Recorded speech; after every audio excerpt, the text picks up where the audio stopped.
Shalom. Shalom. Shalom. Shalom. Shalom. Shalom. ASHAR. ASHAR. CHAANAKAH. CHAANAKAH. Happy Hanukkah closing 2022. Praises to Yahweh Shema Mashiach Yahushua. All right, so tonight is the closing of the CHAANAKAH, the Hanukkah, 8th day, and we're just going to get into some more of the history, touch on a few things that we went over last week, reiterate, and a few other key points concerning this great historical day of our great forefathers, the Maccabees, retrieving the temple from the Greeks, by defeating, whooping the hell out of Esau, and taking back the temple to dedicate it or rededicate it to the Most High, just like Solomon did when he built the temple. Okay? All right, so we're going to get right into it. Let's go to 1 Maccabees 1 and 1. We're going to start in Maccabees tonight. Last week we started with 1 Maccabees 4. Tonight we're going to start with 1 Maccabees 1 and 1. Just to give you a little bit of brief history on the Feast of Dedication of the CHAANAKAH, to let you know what this great day is about. Everybody on the live, can y'all hear me nice and clear? If y'all can hear me, give me a con 777.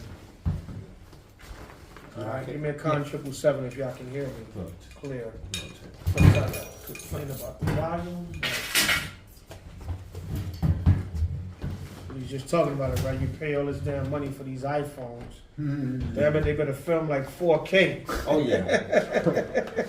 Yeah, they film up to 8K now. They better film in 8K now. All right, so Shalom once again. Shalom. All right.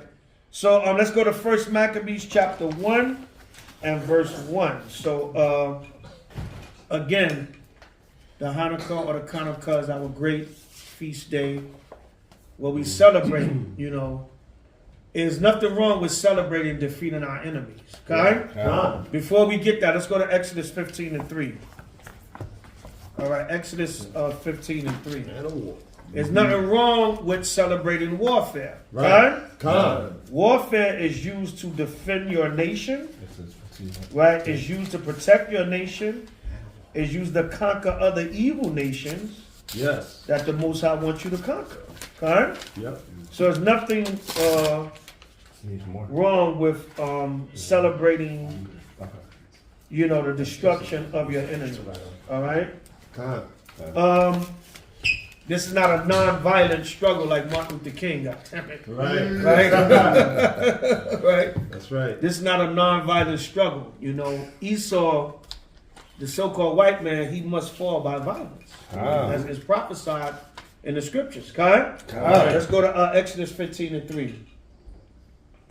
When everybody have it, say Khan. All right, give me a nice strong reader. Exodus 15 and 3. The book of Exodus, chapter 15, verse 3. The Lord is a man of war. Right, the Lord, Yahweh, by Shema Mashiach Yahushua, is a man or men of war. Go ahead. Yahweh is his name. Right, the Lord is his name. Okay? Right, read on. Verse 4. Pharaoh's chariots and his hosts have he cast into the sea. Right, so when Israel went through the Red Sea as on dry land, and then the Egyptians went through and they were drowned, that was an act of war. The Most High used the water as warfare. Okay? Right, go ahead. His chosen captains. The captains of Pharaoh's army are the ones that pursued Israel through the Red Sea. Go ahead. Also are drowned in the Red Sea. The Lord said his captains are also drowned in the Red Sea. Read on. The depths have covered them. Oh, that's it on that. Go ahead. So drop that. Go to Revelation 18:21 now. Revelation chapter 18 and verse 21. Revelation 18:21. Trying to clear my background a little bit. All right, so there's nothing wrong with celebrating warfare. Right. There's nothing wrong with celebrating the defeat of your enemies. Okay? Right, go to Revelation 18 and 21. Would everybody have it? Say Khan. Right, Revelation 18:21. Somebody read that for me. Nice and clear. And a mighty angel took up a stone like a great millstone. Go ahead. And cast it into the sea. Go ahead. saying, thus with violence. No, by holding hands. Thus with By violence. voting. Thus with violence. How? Thus with violence. Thus with violence. Come on. Shall that great city, Babylon. What is the great city Babylon? America. Don't yell out. Yahweh. America. That's what John is prophesying about in Revelation 18. Go ahead. Right, go ahead. That great city, Babylon, be thrown down and shall be found no more at all. Right, because America was built on violence. Go ahead. Right, get that in Obadiah 10 real quick. We just gonna open up. We just open it up with showing the spirit of warfare is in the Bible, and there's nothing wrong with celebrating warfare. Right. Okay? Right? The nations, they conquered us through war. Right? The so-called white man, he didn't come to America and tell the Native American Indians, hey man, let me just get this land, and we'll negotiate a deal later. No. He came over here first and foremost with his slick conniving ways and got Gad to trust him. Right. And then the first chance he got, man, he slaughtered Gad off and took this land from him. Okay? And he celebrated. What is the celebration he have? Thanksgiving. Okay? So we are celebrating the slaughtering off of these Greeks and taking back the temple. Right. And we're giving thanks during the Feast of Dedication. Okay? Right, read that, King. Obadiah 10. The book of Obadiah, verse 10. Go ahead. For thy violence against thy brother Jacob. For what? Thy violence. For Esau's violence. Yeah. Right, read it again. For thy violence. For thy violence. Go ahead. Against thy brother Jacob. Against thy brother Jacob. Come on. Shame. Shame shall cover thee. Shame is going to cover you. Right, go ahead. And thou shalt be cut forever. Thou shalt what?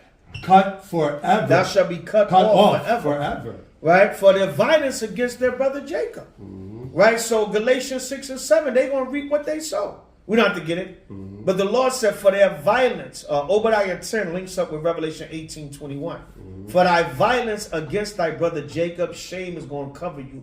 And you're going to be cut off forever. Why is Esau going to be cut off forever? Because they're going to be exterminated out of the earth, pursuant to verse 18 of Obadiah. All right, Obadiah 1 and 10 links with Revelation 18:21. And also the 18th verse in Obadiah, Esau going to be cut off forever. Go back to Revelation 18 and 21. The book of Revelation, chapter 18, verse 21. And a mighty angel took up a stone like a great millstone and cast it into the sea, saying, thus with violence. The same way that you see that angel casting that millstone into the sea. Go ahead. Thus with violence. Thus with violence. Go ahead. Shall that great city, Babylon. That great city, America, Babylon. Go ahead. Be thrown down. Read. And shall be found no more at all. Right. America's going to be destroyed, never to be inhabited again. Right. And all of existence, all of time. This time, Israel going to rule forever and ever. Amen. Okay? Right. Go to Jeremiah 28 and 8 from there. Show you that the scriptures, we just warming it up to show you the scriptures speak about warfare and you can celebrate warfare. Okay? Right? So that's what we're celebrating during this Feast of Dedication. We're celebrating mainly getting the temple back and being able to worship and serve the Most High back in righteousness. But the main thing is what? The enemy wasn't just giving us the temple back. We had to fight for it. Okay? We had to defeat them Greeks. We had to kill sellout Israelites. All that. Okay? Right, read that, King. The book of Jeremiah, chapter 28, verse 8. Go ahead. The prophets that have been before me and before thee of old prophesied both against many countries. And the prophets prophesied. They said, they foretold what the Most High told them to foretell. All right, it said the prophets that prophesied before me. Prophesied of what? Both against many countries. They have prophesied against many countries. So when we go out there and say, America, the Lord is going to judge you, that's what the ancient prophets did. Right, go ahead. And against great kingdoms. Isn't America a great kingdom? Yeah. Everybody running around, doing their last minute Christmas shopping. Right? Esau talking about inflation and man, they making billions of dollars, man. Like they do every year. Right. Like they do every year. Right? Why? Because this is a capitalist society. Right. But it's also considered a great kingdom because it's Esau's kingdom, his rulership, his power. Right? He's in power and authority right now. This when he sit back and drink his eggnog in front of the fireplace, and he taps on his laptop, and his super laptop that probably nobody in the public have, and he just look at all the money he made, right? And he says, "Hey, it's going to be a great year, George." You know what I'm saying? Look how much we made. It's going to be a great year. That's when they have their real Christmas. The first and second and third week of January. Right, yeah. That's when they having their Christmas. You know what I'm saying? Right? Because they sitting by the fireplace sipping some 100-old scotch. That's their juice. 100-year-old scotch, right? With a bare head on the wall, right? And saying it's going to be a good year. Right? They looking at all that money they made. Right? That's when they had their Christmas. They don't care about no December 25th. They said, man, we looking at all that money we made at the first 3-4 weeks, the first month. Let's say the whole month of January. The great cha-ching. Right, we're looking at that great cha-ching, man, like that sound Cash App makes. You know what I'm saying? That's their Christmas and New Year and everything else. Right, go ahead. Against great kingdoms. Come on. Of war. Of what? Of war. Of war. So the scriptures speak about war. You can be celebratory when it comes to war, especially war and righteousness. Okay? Right, come on. And of evil. And what? And of evil. And of evil, go ahead. And of pestilence. And of pestilence, right? Come on. The prophet which prophesieth of peace, when the word of the prophet shall come to pass, then shall the prophet be known, that the Lord had truly sent them. Right, go ahead. Then Hananiah the prophet. That's it on that, right? So the scriptures tell you about warfare. Go to Revelation 19.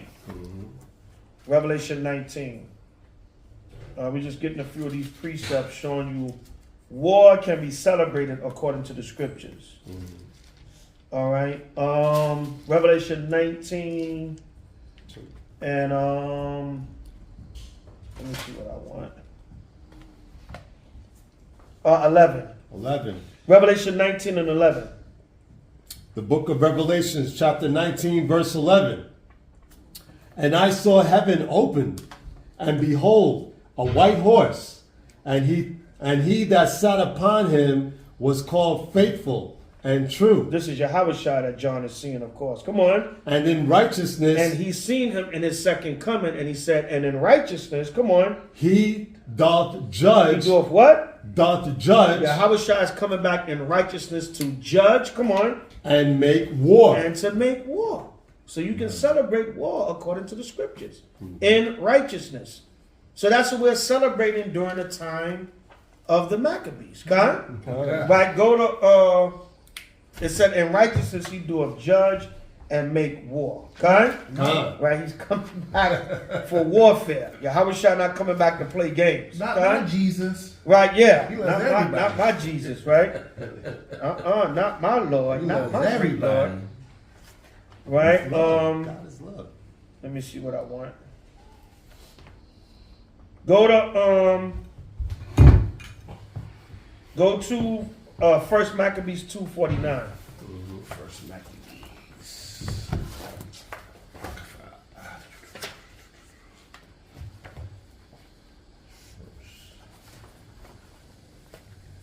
What? 1 Maccabees 2 and 49. Oh, 49. Yeah, we still just dealing with the spirit of warfare in the scriptures. How war is, you can celebrate war according to the scriptures. All right, shalom, everybody. Shalom, brother Choni in the building. Shalom, Adam, Shem. Shalom, everybody that's coming in. Shalom. Shalom, Sister Taylor. Shalom, Malak. Malak Yahweh in the building. Yeah, I got that book. It's so All small. right. South is in the building. The Nola. Shalom, family. Let's go to 1 Maccabees 2:49. The book of 1 Maccabees, chapter 2, verse 49. Now, when the time drew near that Mattathias should die, he said unto his sons, now hath pride and rebuke gotten strength. and the time of destruction, and the wrath of indignation. Come on. Now therefore, my sons, be ye zealous of the Lord, and give your lives for the covenant of your fathers. Do what? Give the lives for the covenant of your fathers. So before Matthias died, he said, listen, he said, fight and give your lives for the laws of the Most High. What he was telling them to do, man, fight to the death. If you got to go to warfare against these Greeks, go to warfare against them to the death. All right, jump down to 62. Verse 61, Salakia. 61. Verse 61. And thus consider ye... Now, Salakia, from 51 to 60, y'all can read on your own. It gives all the examples of our different forefathers. When they fought and stood up for the words of the Most High always defended them. Okay? Right? Read on. Verse 61. And thus consider ye throughout all ages. He said, look, go back to the beginning. From Abraham up till now. Go all the way back. Go ahead. That none that put their trust in him shall be overcome. Whoever put their trust in the Most High, they was never overcome. Unless it was a time frame. Like we put our trust in the Most High now, but we're going to overcome Esau in the future because it's not time for Esau kingdom to fall yet. Unfortunately.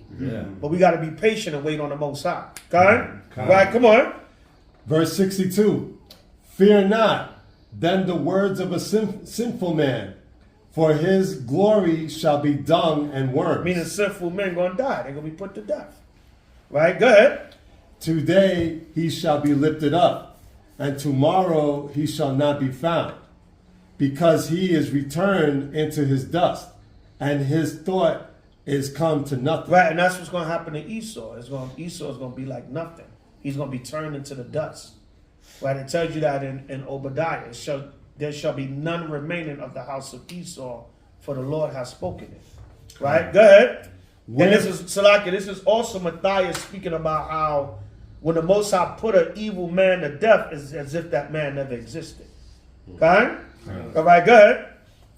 Wherefore, ye my sons, be valiant, be brave, go ahead, and show yourselves men in the behalf of the Lord. Meaning fight, go to war for the law, stand up for the law. Right, come on. For by it shall ye obtain glory. You're going to obtain glory by going to war for the law. Go ahead. Verse 65. And behold, I know that your brother Simon is a man of counsel. Give ear unto him away. Always. Always. Go ahead. Always. He shall be a father unto you. Right, so he says Simon is going to be like your counselor, right? Go ahead. As for Judas Maccabeus. He said, as for Judas Maccabeus, go ahead. He had been mighty and strong, even from his youth up.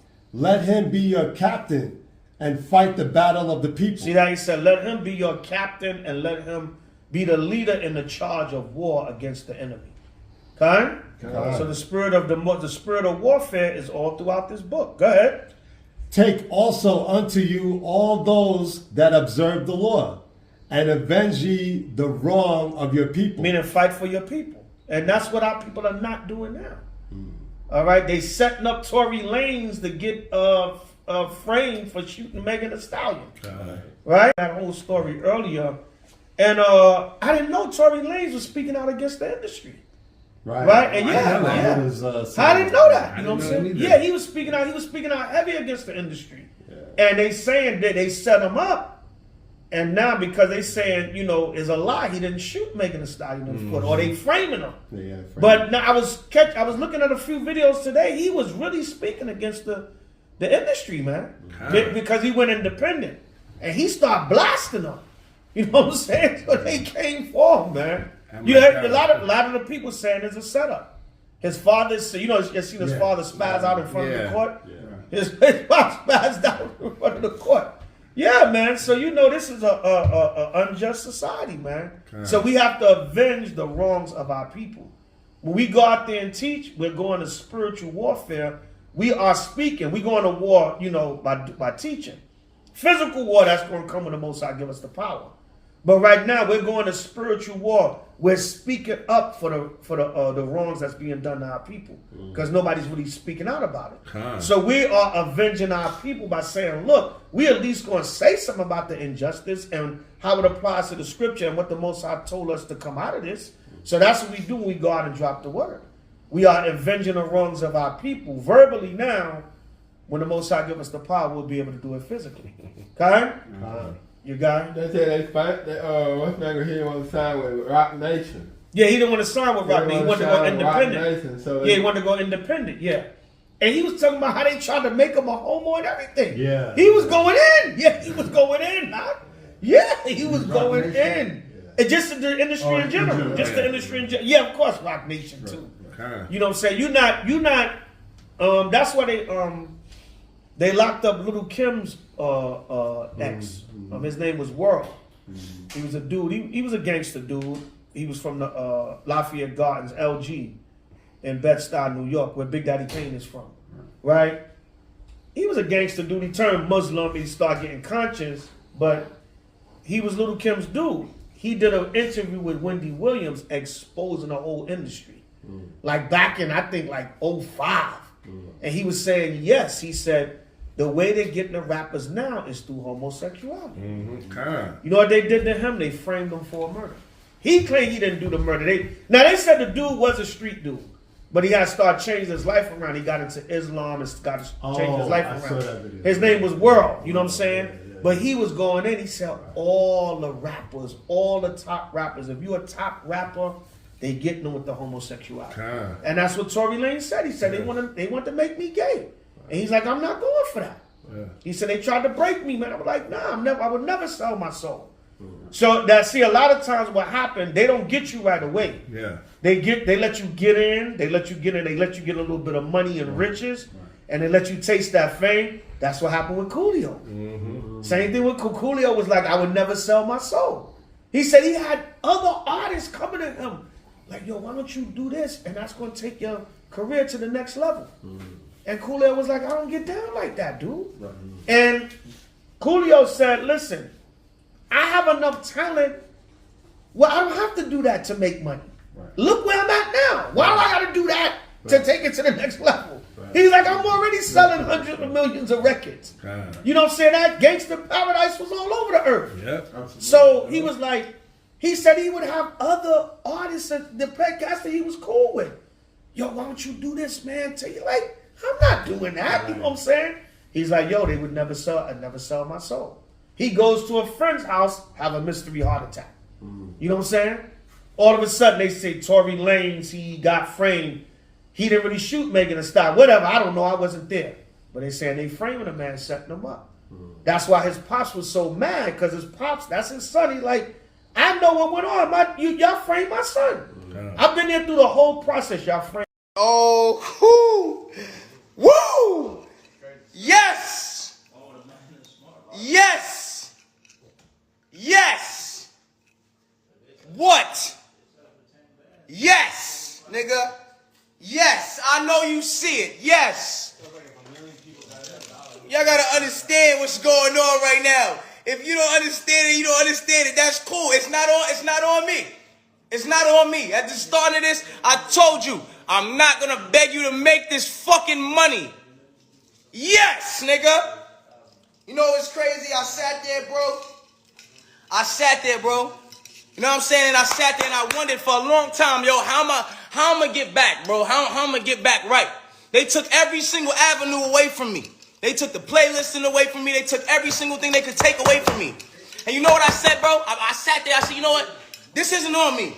This isn't a me thing no more. This isn't a Tory versus the world. This isn't that. You know what I did? I immediately went to praying. I immediately went to straight praying. The first thing I prayed, and I said, God, show me a way. Show me a way. Just show me how I can get through here. Show me a way. Show me something that's different. Show me when the world is standing against me, show me a different way. And I prayed, I kept praying.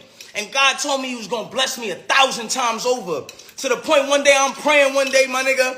And one day I'm all praying and it gets to this standpoint where I'm like, yo, I'll just start. It's like God just starts speaking through me, and He's telling me, and I'm praying with my man E, and I'm like, and God's speaking through me. He's just like, y'all are about to step into something that you can't even fathom the blessings of. Like, you can't even fathom what this is about to be. You can't fathom what this is. And at the time I didn't understand it because, you know, they was blocking me in every kind of way. And for a second I said, I'm not gonna question it. I'm just have my faith and I'm gonna keep going. You know what I'm saying? And every time they try to stop me, I just kept praying. I just kept going. Y'all not understanding what's going on. Let me fully explain this to you. I told y'all, $1 for the NFTs, right? I sold these shits to my fans for $1.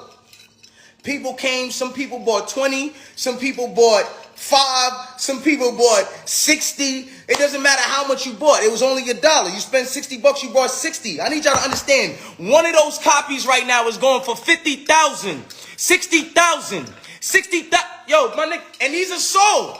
They're sold. Go look at the list right now and see how small the sellers list is getting. Y'all don't understand what the fuck is going on? Y'all don't understand I just cracked the fucking industry? Y'all don't understand I just cracked this shit? I just cracked this whole shit. It's cracked.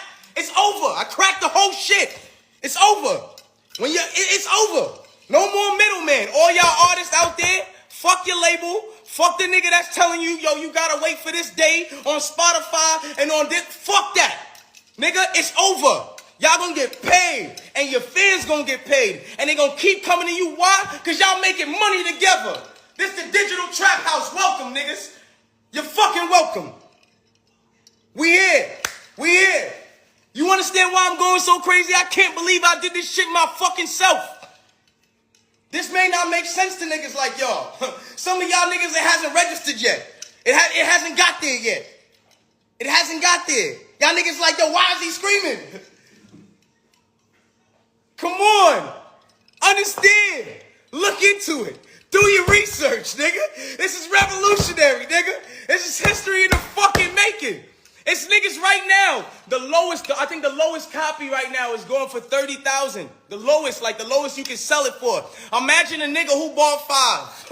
Imagine a nigga who spent $5. Imagine a nigga who really spent $5, my nigga. He can make 500,000 selling them bitches for 100,000 right now, and niggas are buying it, nigga. Have you niggas ever sold an album for 100,000? Yo, And people not taking, they speaking out. You know what I'm saying? But in my humble opinion, the lesson should be not to be at those parties where you can be set up. Right. Well, see, you know what it is? These dudes, man, they want to make it. They want that money. They want that lifestyle. That temptation is there. Because there's a lot of people that could have been in the truth. But they chose to go after the fame. Mm-hmm. They chose to go after the record deal. The elders should tell us all the time. They see people in, that brother used to be in the school, but he got a movie deal. You know what I'm saying? Yeah. That temptation is too high. And they want that money and fame and, you know what I'm saying? So they give in to that. But some of them, not all of them, some of them, they just go all the way. But then some of them be like, nah, yo, hold up, son. I don't, what Tupac say? I don't get down like that. When Quincy Jones asked him, you know what I'm saying? You know what Quincy asked him? Yo, I don't get down like that, Quincy. Hold up. And you see what happened to Tupac. Yeah. That was probably one of the many reasons. Right. That probably one of the many reasons because they don't like that rejection either. Right? Yeah, Sister Amin. Yeah, he was independent. I was as I was getting ready today, I was checking out some of the videos on Tory Lanez. He was like your guy said, he wouldn't sign with Rock Nation. And then he went independent. When he went independent, he started exposing everybody. Like J. Cole. Mm-hmm. Remember J. Cole? Remember J. Cole, he wouldn't go but so far with Jay-Z. Right. Yeah. But see, J. Cole, he didn't go as hard. Tory Lanez was going in. He's like, you trying to make me a homo? I don't sell my soul for nobody yet. Yeah, see, J. Cole, he kind of kept it conscious but cool. He still came with his conscious rap. Then he had the little street stuff. He didn't go so hard. He just was like, yo, I can do this independent. I don't need Rockefeller. I'm not trying to deal with that stuff with Jay-Z. You know what I'm saying? But a lot of times they coming for you, man, when you come against them. But if all the artists did that, it would be a damn civil war in the entertainment industry. You know what I'm saying? But a lot of them, they gonna stay in order. They're not going to make no. They scared to lose everything they got. Bring it out, Rob. Yeah, kind of. Also, Professor Griff brought it out. He was in the bookstore today. Everything that goes in the industry, you know. Oh yeah. Griff from Public Enemy. Mm-hmm. They tried to blow up his house. Yeah, in Atlanta. Right. Yeah, Yeah, yeah. Atlanta. And then one of the Tupac's artists from the Outlaws. You know, Tupac had that group called the Outlaws. He a straight Muslim, like I said. He saw so much in the industry. They tried to turn him out. He said demons was coming after him, and he had Islam now. It scared him so bad he went to Islam. He went to Islam. Yeah. God. It's not a joke, man. It's not a joke, man. But you know that they speaking out, and the Most High gonna let them floodgates open. And like I said, it's gonna be like a civil war in that entertainment industry, man, because people gonna get fed up. And Tory Lanez, it looked like the brother just got fed up. You know what I'm saying? Like he went independent, just started exposing everything. You know what I'm saying? Man was just like a nutcase. He was doing all kinds of freestyle. One of the ones responsible, he had a magazine financed by Warner Brothers and the rest of them. He set up sex rings in Hollywood. And the people that he brought in, if y'all tell me if I'm lying, Quincy Jones brought in Fresh Prince. And his first movie was what? 6 Degrees of Separation. Fucking some dude in the ass on a movie. Am I right or wrong? He brought in Queen Latifah. Set it off. Queen Latifah set it off, licking and kissing on women. Are you following me? Yes. Tevin Campbell. His little sweet ass up and down Hollywood Boulevard. Thank you.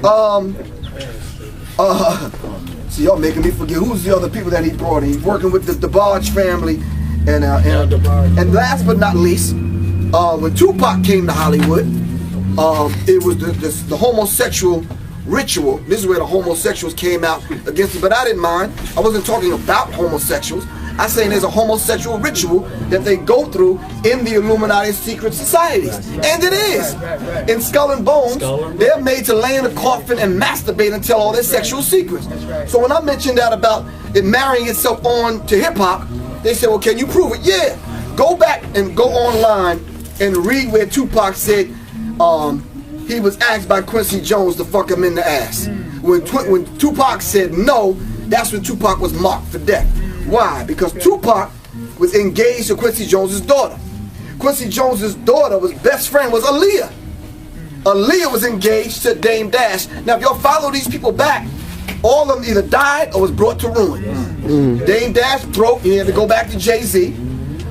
Tupac dead. Aaliyah dead. Now listen, those of y'all that know history, how many people can we name right now that died in the same way Aaliyah died? On a plane crash on the side of a mountain, which they control by remote control. You've heard of drone airplanes, right or wrong?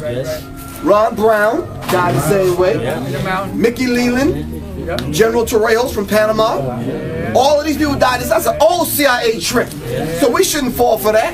But why did they want Aaliyah out of the picture? We have to understand it. And the last movie the movie that Aaliyah did was Queen of the Damned, where these people were eating her. Are you following me? Simulating eating her. And this is exactly what I said in some of my DVDs that I was selling. I said, these people match our frequency and they can't live without us. Some marry us, some have children by us, and this is how they are. They gotta attach themselves to our frequency because they can't live without us. Are you following me? So then I started talking about all the men that go into Hollywood that have to put on a dress. That's right. And this is real. So I'm saying, well, they were asking me, well, why are you talking about this in this manner? I said, because it's a ritual that they have to go through. That's right. That's right. And I told them the one that we should be applauding is Dave Chappelle. He gave them their money back and told them to go to hell. I'm not putting on no dress. Are you following me? Now we need to question Dave Chappelle on this ritual. He said when he went back to his trailer, the dress was already there. And they had 2 scripts already written. So when he turned down the first script, they already had the next one written for him. Are you following me? So this is a ritual.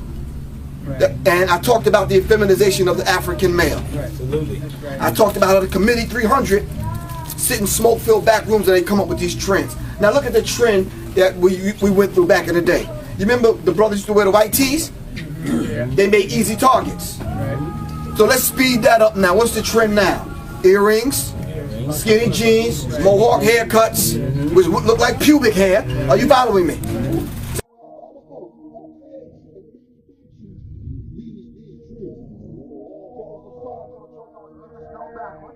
right?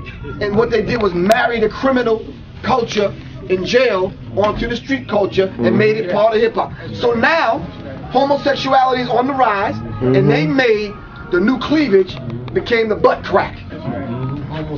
Are you following me? So now, I don't know if y'all gonna go for this one, but now, probably for the last, what, 8 years, 10 years, Viagra's been on the market, Cialis and all these other blue pills. Okay, so now 70-year-old men taking the pill. Dick hard all damn day, and they ain't fucking no 70-year-old white women. Y'all know that. They coming after you. Predators in the hood. Are you following me? And we don't have no defense force to defend them.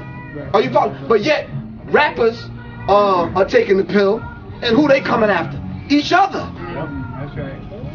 You seen the Boondocks when they talking about homies over hoes. You know what I'm talking about. Do the homie. Are you following me? Gangstalicious and these kind of people and these kind of scenes taking place. So the brothers were coming after one another. Are you following me? And it made it very popular now and fashionable in hip hop now to be bisexual. I call them trisexuals. They sleeping with men, women, toys, animals, and a few other things. Are you following me? You see, no, the metrosexual came first when they wanted to set up that buffer. So when the conscious rapper came to go get the deal, they had to come through the metrosexual. And they let you know from the rip, you got to go through the ritual. You see, the ritual, the homosexual ritual is designed so that they can bind you to them forever. Are you following me? So not only do this to rappers and other people in the music industry, presidents, dignitaries, and these other people have to go through it too. They set up Bill Clinton with Monica Lewinsky. I'm sure y'all read that the fact that she could have been an agent, and she probably was. Frequency.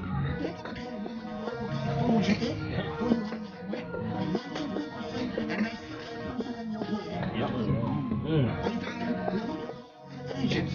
I think studying this today.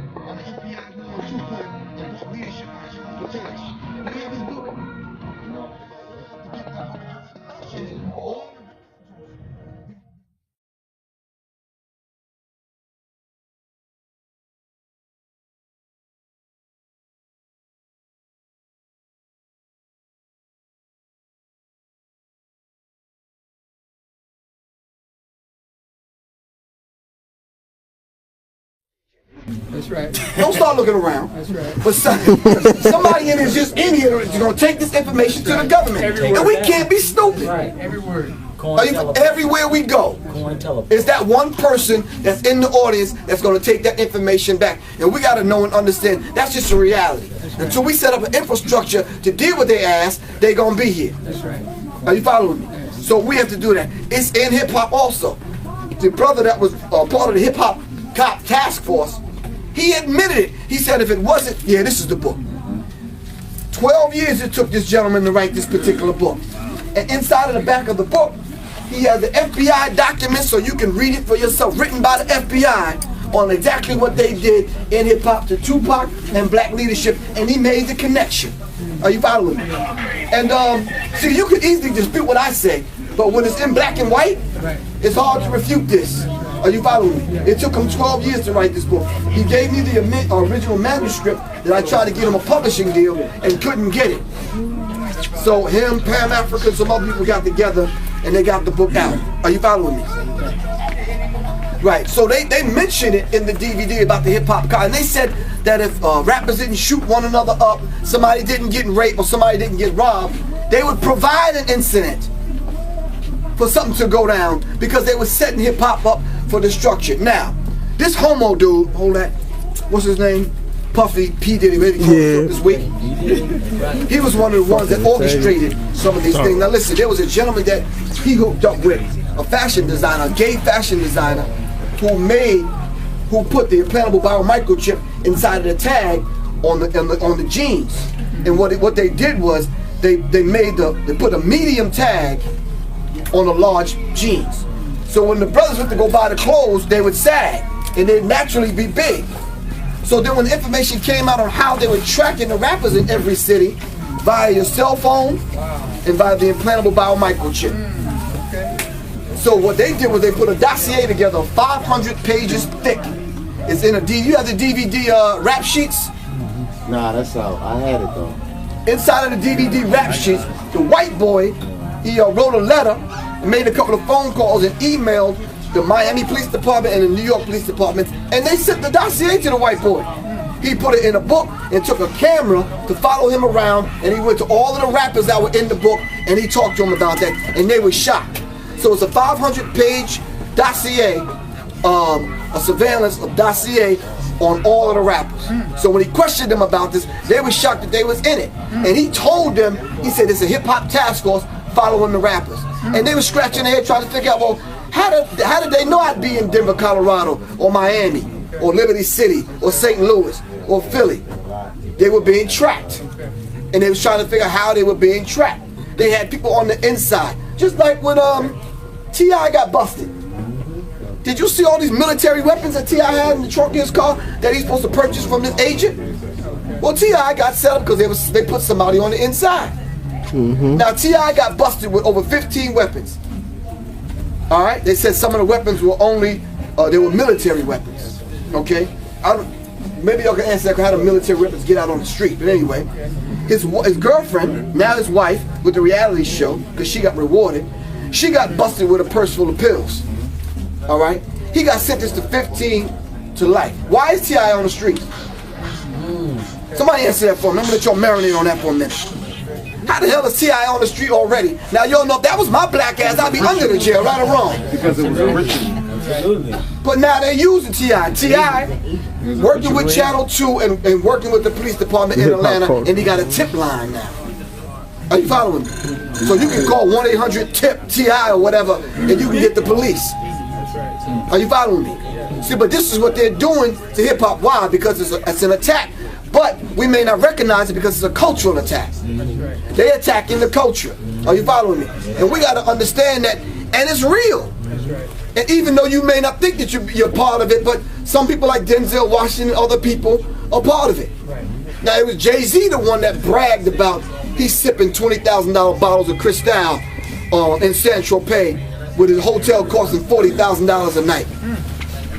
And he was the one that bragged on the cover of the Source magazine when they split him away from Dame Dash. All right? And he was the one bragging about, talking about he's sipping Cristal with Blue Bloods. Well, who are the Blue Bloods? If you read the book, The 13 Bloodlines of the Illuminati, you can link Jay-Z right on in there with Barack Obama. That's why they best friends. It's no coincidence. Are you following me? And all of these people play a part in dumbing down the music and perverting the culture or the subculture called hip hop.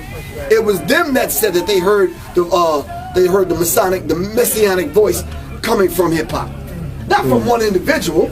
Are you following me? But all of us collectively having that energy. Are you following me?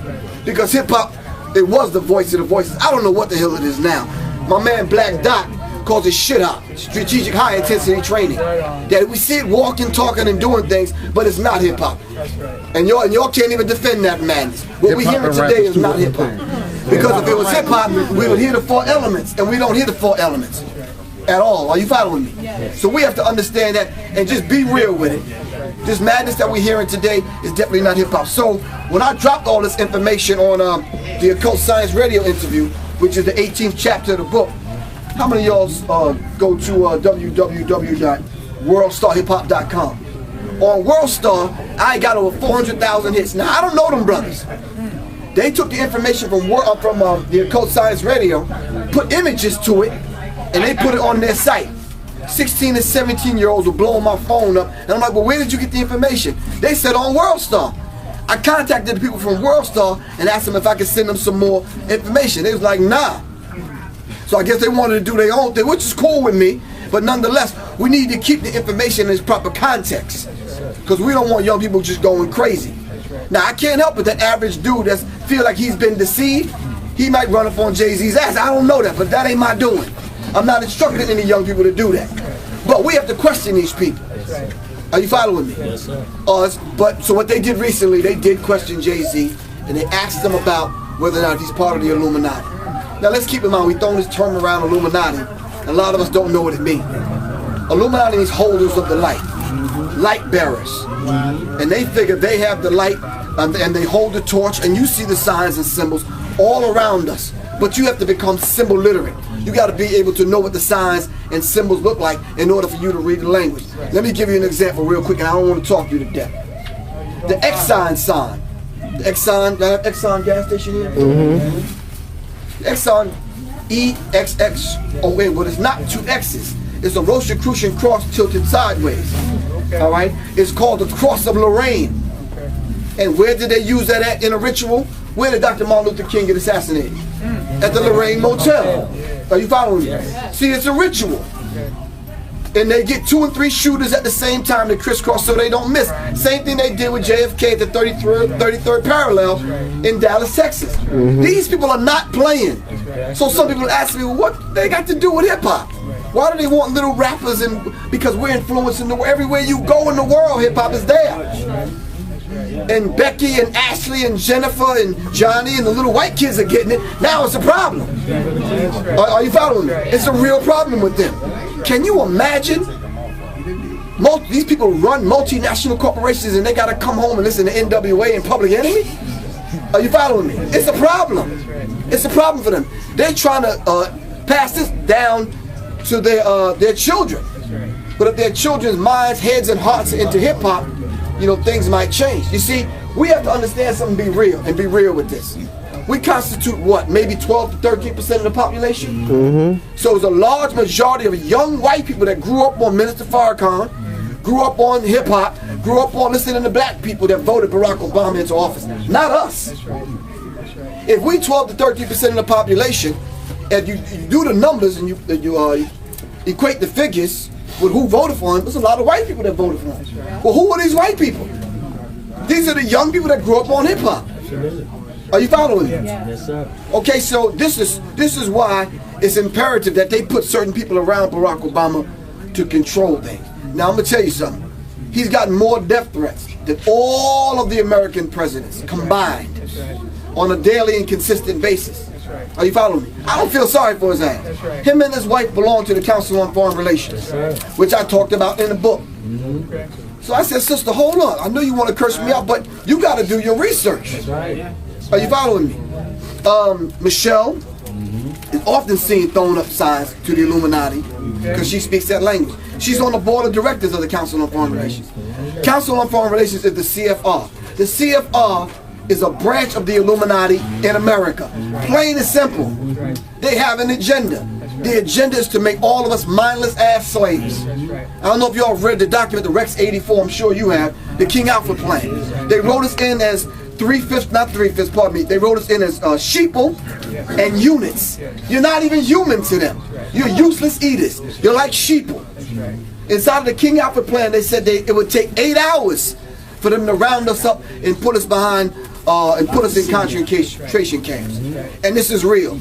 And you're worried about fucking CD cases and rims? Come on, man.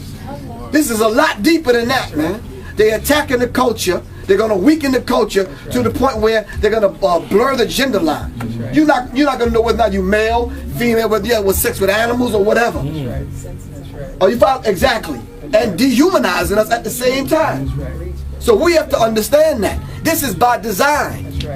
This is on every facet and every level of your life. For example, some of us that are here now, the last meal we ate was probably a number 3 at McDevil's, or Murder King, or Toxic Hell, or Drunken Donuts, right or wrong, or Dairy Queen, one of these places, Kentucky Fried Chicken. That's not food. But it's hard to tell people that. This is not food that we consuming. Are you following me? But what does it do to the body?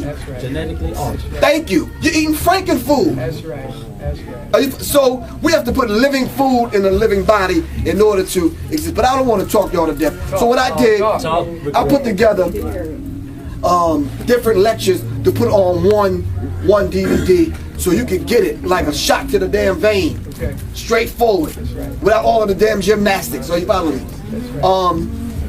The good brother out of Baltimore put it together for me just to show young people, to give them a quick sideline fireside chat and show them the images and the symbols. All right. So from this, you could do the other research to the other speakers and researchers that done a broader research on this. But see, young people can't sit still, and we need to understand that. They want everything quick, fast, supersize everything. All right? And I don't blame them. Because a lot of older people just talk too damn much. Let's get right to the damn point. I don't need all the fluff. Are you following me? And this is real. You know, they download stuff. They sending pictures over YouTube and MySpace and Facebook. But we do need to let young people know that Facebook was set up by the government. And y'all need to get that shit. Dumbasses, you let people know you're using the bathroom. I'm about to go to the toilet. I'm about to go to eat. I'm calling my friend Margaret. Come the fuck on. You giving them all your information. Everywhere you go and everything you do. Twittering like twidiots. They twittering this shit, knowing damn well that that thing got to go through a satellite, hit a couple of beams, bounce over a couple of things, go through them, and then you get it. We need to understand that. They admitted it on the internet that YouTube was, Facebook was set up by the government, along with the facial recognition software that they were selling. So you can walk through the airport now. They take a picture of your face. They got all your information. Well, how did they do that? You gave it to them on MySpace and Facebook. You remember 10 years ago when they started getting your zip code? At Home Depot and Office Depot and all these other places. You see, they was collecting data. That's right. Collecting data to get everybody in the system, to get everybody on the same damn grid. Now everybody in this room have to adhere to 5 numbers that belong to you and you only. Alright? In the music industry, we call it intellectual property when you make a song. In the computer world, you call it what? An IP address. Everyone has an IP address. You got a physical address. You got a zip code and an area code to your cell phone number. You probably have 2. You have a social security number and you have an address. They can easily round you up. It ain't no damn problem. Track down and find you through one of those numbers. Plain and simple. Are you following me? So we have to understand it, man. And like I said, the attack is cultural, but they coming for us physically. Physically. Now listen, last but not least, they got these acoustic sound weapons that can fry your ass from a distance. And they mounted them on top of police trucks. Are you following me? That's right. Let me tell you, watch the DVD, The Panama Deception, with General Torrijos. They invaded Panama to arrest Noriega, but they went into black neighborhoods to test these weapons. If you watch The Panama Deception, it'll show you what the weapons can do. What they do from a distance, probably about a mile away, they point it in your direction. The sound beam goes out, and it fries your insides, but it leaves you standing. This is sound acoustic weapons, and they use it for riots. And this is real.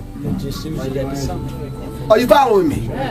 So I have different conversations with the beautiful thing that we was at a couple of weeks ago in New York. It was beautiful because all of the frontline organizations came together.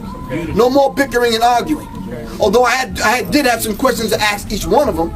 I wanted to ask the Moors, what's the science of going downtown to file with the open enemy? He showed what the hell he did with the Native American. He's not going to honor no treaty and your sovereignty. Fuck him. We got to get permission to be ourselves from the cracker? No. Just be yourself. Am I right or wrong? Right. He's not going to honor the documents any your damn way. That's right. Name one matter of fact, Dr. Scott Whitaker, he asked me this.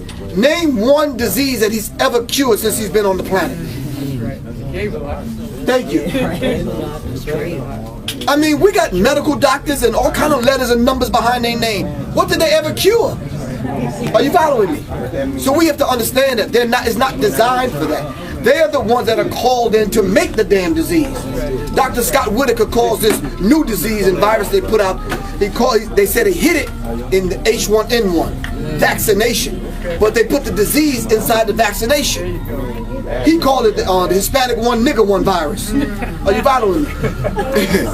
So we have to understand. But listen, if you go do your research, they recalled all of the batches of vaccines and the syringes, because the syringes wasn't big enough to give you the implantable bio microchip that they were going to put in you once they gave you the vaccination. And this is real.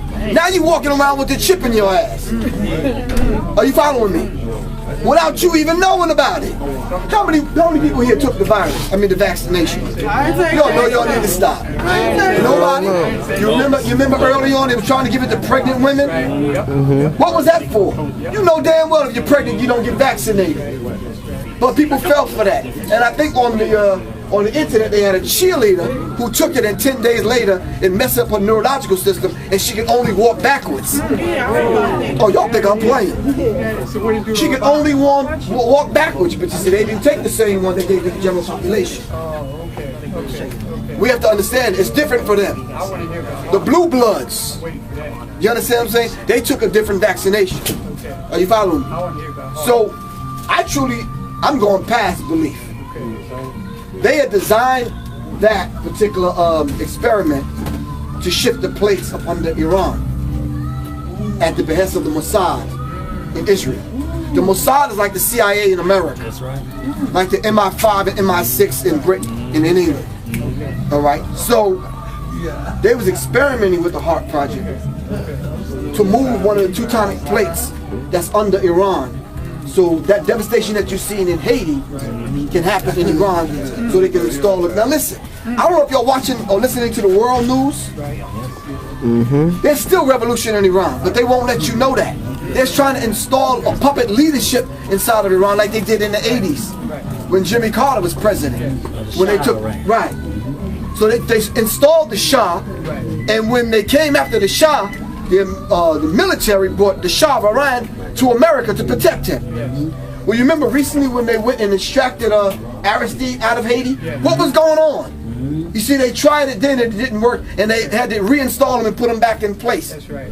Now, I don't know if y'all know geography. You'll probably do. But where Haiti sits, there's other islands that surround Haiti. Haiti is on the same landmass as Santo Domingo. So how did Haiti get the earthquake happen to Haiti and not anyone else? Hello. Are you following me? You see, the HART project, which sits up in Alaska, shifted the tectonic plate under Haiti. Are you following me? We have to understand, and that is real. These people are not playing. You talk about gentrification. They moving black people out of the inner city. Well, they're doing that to governments and countries of people. The tsunami was not an accident. Thank you. These things are not accidents. That's right. Are you following me? So we have to understand this, and this is real. And I'm telling y'all straight up, the attack is on. So I'm gonna tell you, like Stephen Biko told us, revolution is not an event, it's a process. Violence in the context of being free is not good and evil, it's fucking necessary. Dr. King said that. Are you following me? And we have to understand that to a large degree. And listen, what I'm saying for these few minutes ain't got a damn thing to do with Professor Griff's beliefs. Believe this shit, take it, or let it alone, it's going down. That's right. Are you following me? So that's why when people approach me with this religious shit, I say, get it out of my face, dude. I want nothing to do with religion. That's right. It's too divisive. That's right. If my spirit can't connect with yours, then I don't really need to be around you. I want to connect with like-minded people. We have to survive. Last but not least, I'm trying to develop this thing, and maybe someone here can help me. I'm trying to develop this thing called the Black Pack. Regular average backpack that you see these crackers climbing these mountains with. We're going to get one of them, and we're going to put in it everything we need to survive for 90 days.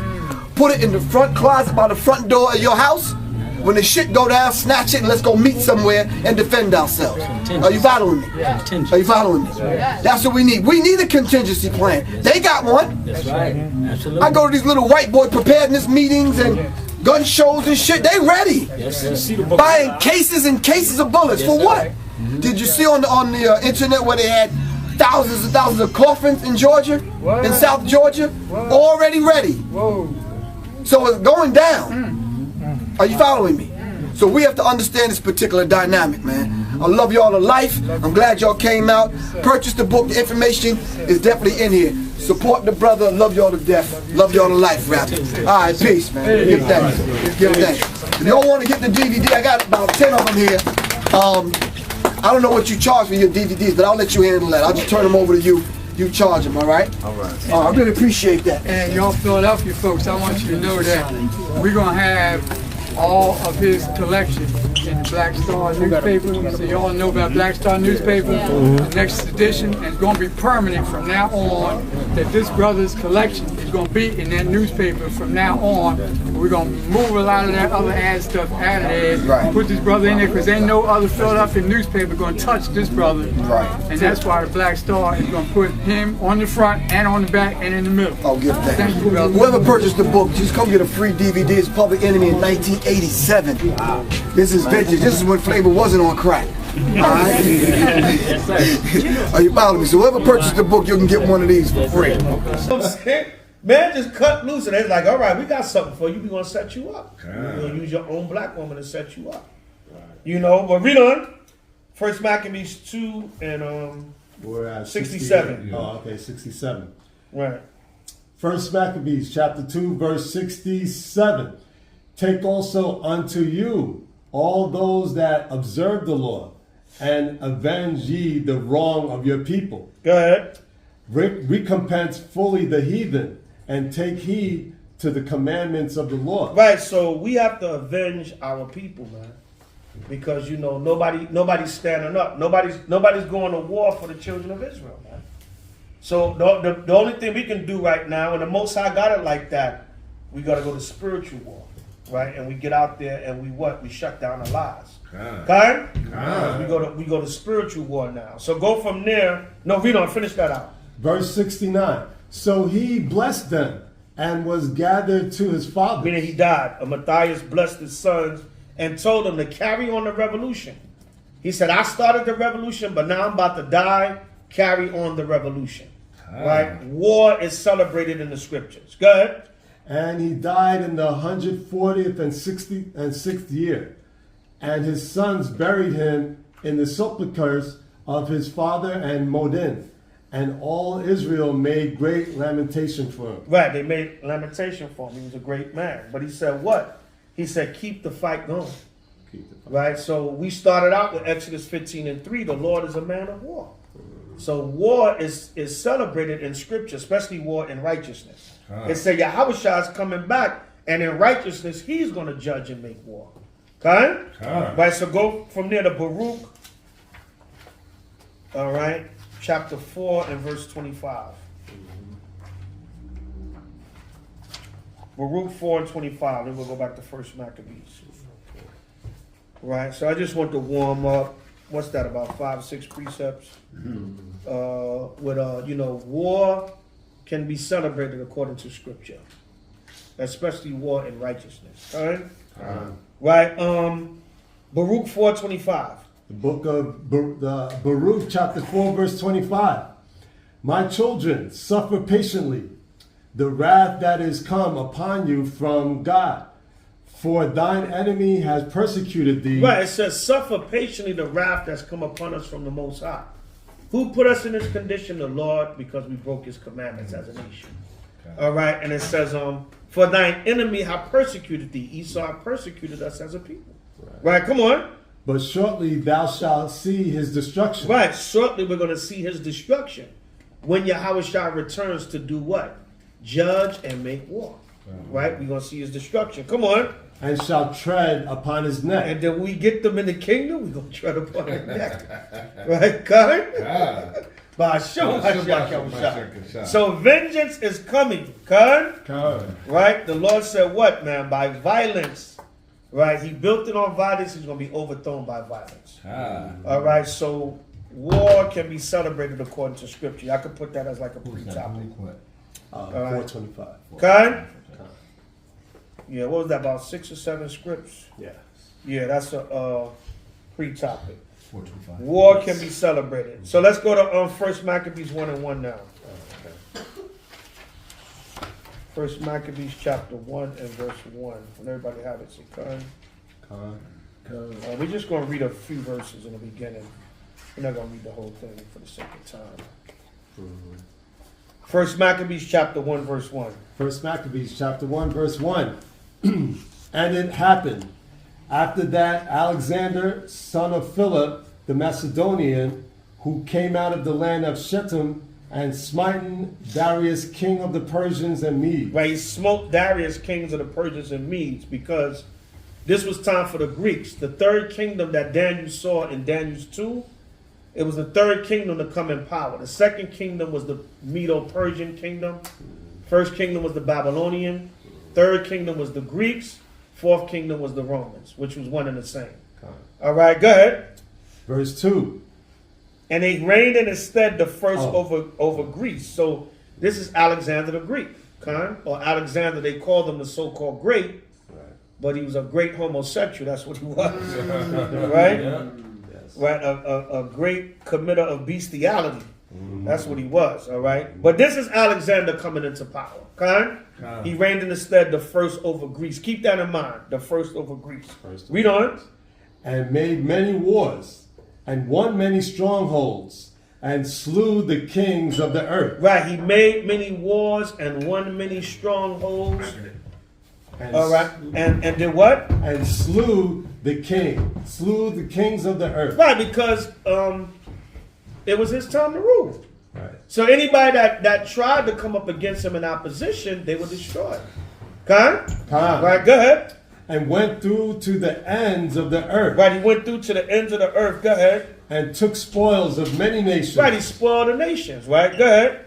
Insomuch that the earth was quiet before him. What the Lord say? The earth was quiet before him. The earth was, Shalom King. Right, the earth was quiet before him because what? It was his time to rule. All right, all the nations had their time to rule. So when you rose up, nobody was going to be able to come against you because the Most High was with you, even if you was a heathen king. Right? Notice it said he slew the kings of the earth and that the earth was quiet before him. Go ahead. That's the bathroom. Just make sure nobody in there. Whereupon he was... Yeah, Salakia, brothers, the bathroom is the middle door on your left. All right? Just make sure nobody's in there. All right? Salakia, read on. Whereupon he was exalted, and his heart was lifted up. Read on. Verse 4, and he gathered a mighty strong host, and ruled over countries, and nations, and kings, who became tributaries unto him. Go ahead. And after these things he fell sick, and perceived that he should die. Wherefore he called his servants, just such as were honorable, and had been brought up with him from his youth, and parted his kingdom among them while he was yet alive. Now remember, we read last week in Daniel's 8, remember the prophecy in Daniel 8, and it broke down the 4 notable horns, the 4 generals that came out of Alexander before he died, that he parted his kingdom amongst. Okay? Right? It was prophesied in Daniel, but fulfilled after Maccabees. Right? Go ahead. Verse 7. So Alexander reigned 12 years, and then died. And his servants bare rule, every one in his place. That's the 4 notable ones that we read about in Daniel. Go ahead. And after his death, they all put crowns upon themselves. So did their sons after them many years. And evils were multiplied in the earth. So what happened when the so-called white man came into power? Evils were, read that last part again. Evils were multiplied in the earth. Right, so they say, that old legend, civilization started with the Greeks. But what kind of civilization? Evil civilization. Okay? It says in Salakia, and evils were multiplied in the earth. Okay? So it's letting you know, when Esau, when the so-called white man came into power, what happened? Evils multiplied in the earth. Okay? Job 9:24. Right, Job 9:24. The earth is given into the hand of the wicked. Okay? Read on. And there came out of them a wicked root. Now it already said the earth, evils were multiplied in the earth. So out of that evil came a wicked root. Out of the evil came evil. Evil upon evil, right? Go ahead. Antiochus. Antiochus, surname Epiphanes. Go ahead. Son of Antiochus the king. Come on. Who had been a hostage at Rome. Right, because the Romans and the Greeks were warring at the time. All right, go ahead. And he reigned in the 137th year of the king of the Greeks. Kingdom of the Greeks. Go ahead. In those days went there out Israel wicked men. Now keep these 11 verses that we're reading, keep them in mind. Because a lot of this is the fulfillment of the prophecy we want to read in Daniel. Right, go ahead. Persuaded many, saying, let us go and make a covenant with the heathen that are round about us. For since we departed from them, we have had much sorrow. So this is our people saying, well, if we can't beat them, join them. Right? Integration. Right, integration. Right? Right? I have a dream that one day we're going to all hold hands. Right, God? So this was going on back then. Same thing. a lot of our people want to assimilate. Right? Remember the Malcolm X movie when he was doing an interview, and the black man, he said, "Why do you hate? Why do you teach hate?" You know what I'm saying? And Malcolm was like, "Wait a minute. That's like the rapist asking a rape, why do you hate me?" You know what I'm saying? Because you just raped me, that's why. You just killed my whole family and stole my land. Right. Right? That's an act of hate. I shouldn't hate you back. You know what I'm saying? So, you know, basically our people said if we can't beat them, join them. That's that spirit. If we can't be against this white man and do nothing to him, we might as well get in league with him. Right? And that's what our people do now. We got what they call that, a defeatist mentality, man. Right. Right? Oh, man, you know what I'm saying? Mr. Cooper's good white folk. You know what I'm saying? He pays me good and lets me clean and work for him. Come on, man, why do you want to mess that up? Right? So this is what our people, you know, they tend to go along to get along. Okay? Go from there to now. Let's go back to Daniel's 8:1.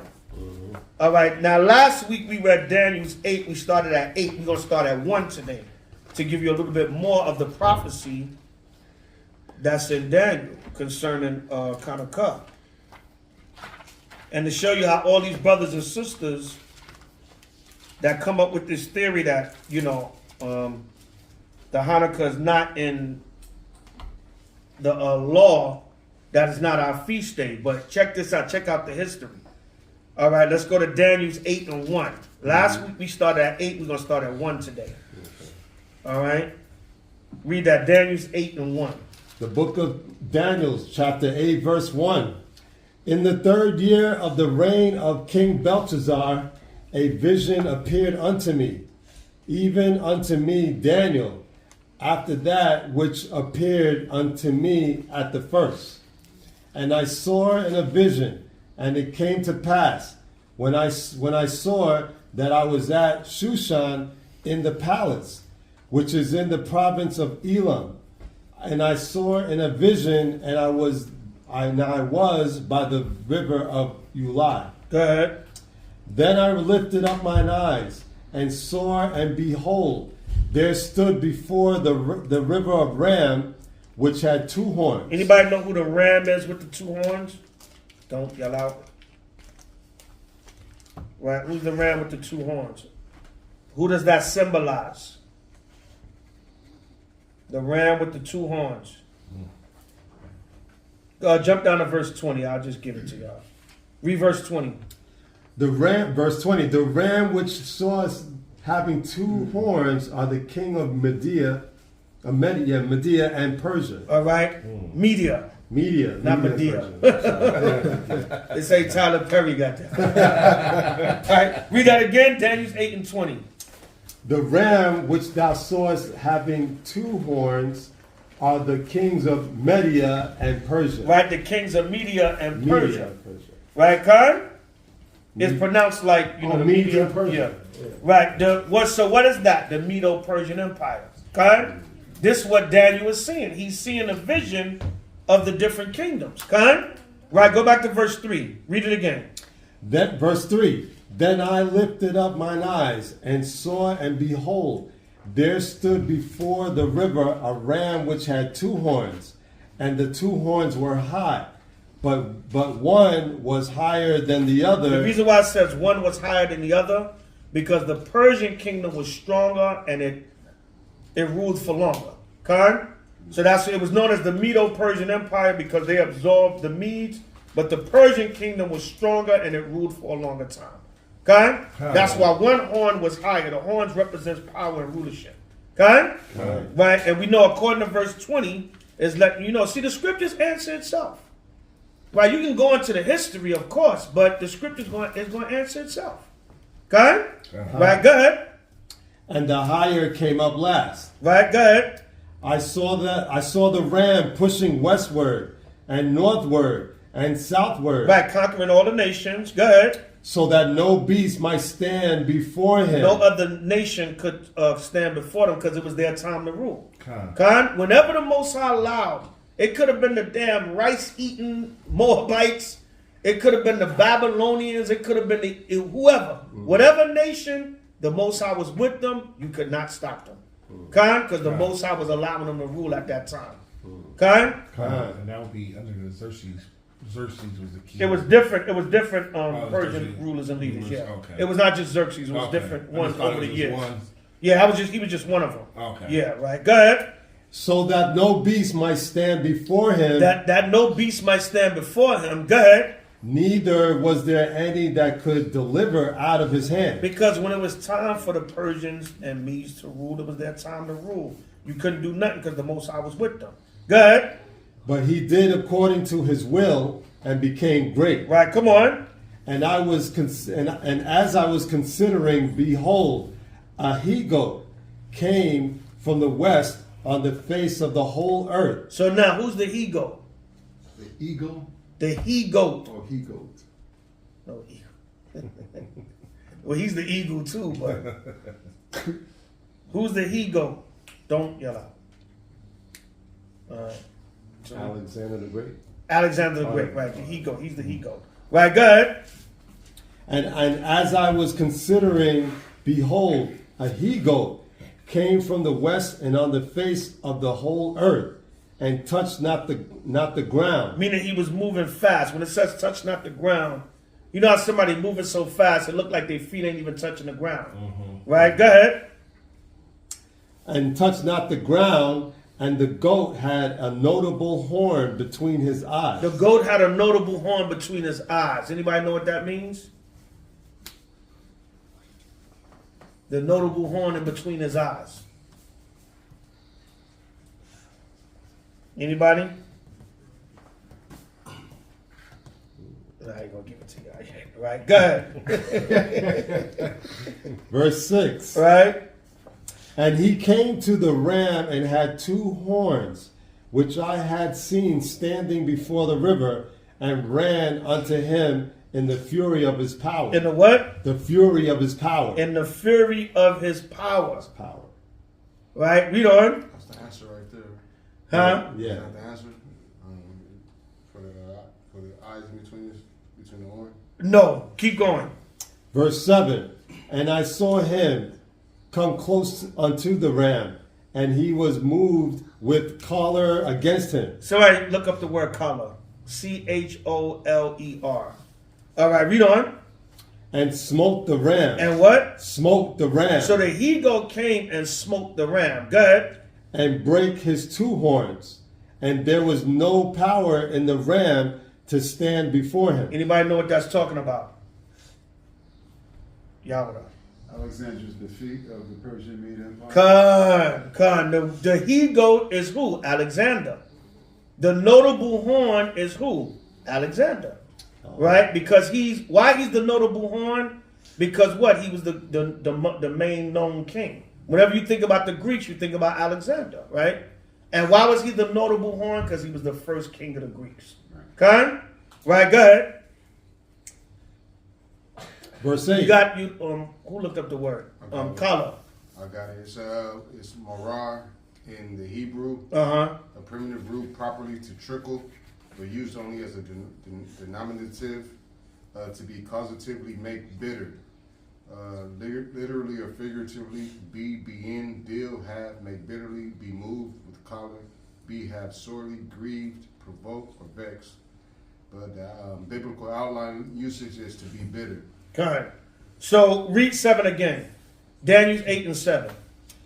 Daniel chapter 8, verse 7. And I saw him come close unto the ram, and he was moved with choler. He was moved with bitterness. Bitterness. Right? The he-goat, which was Alexander, he was moved with bitterness against the Medo-Persian Empire.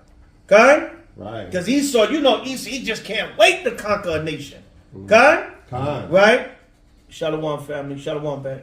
Right? Go ahead. And he was moved with choler. He was moved with what? With choler. With choler. Bitterness. Come on. Against him. Come on. And smote the ram. Esau was vicious whenever he was conquering nations. He was moved with bitterness. Look at what he did to God.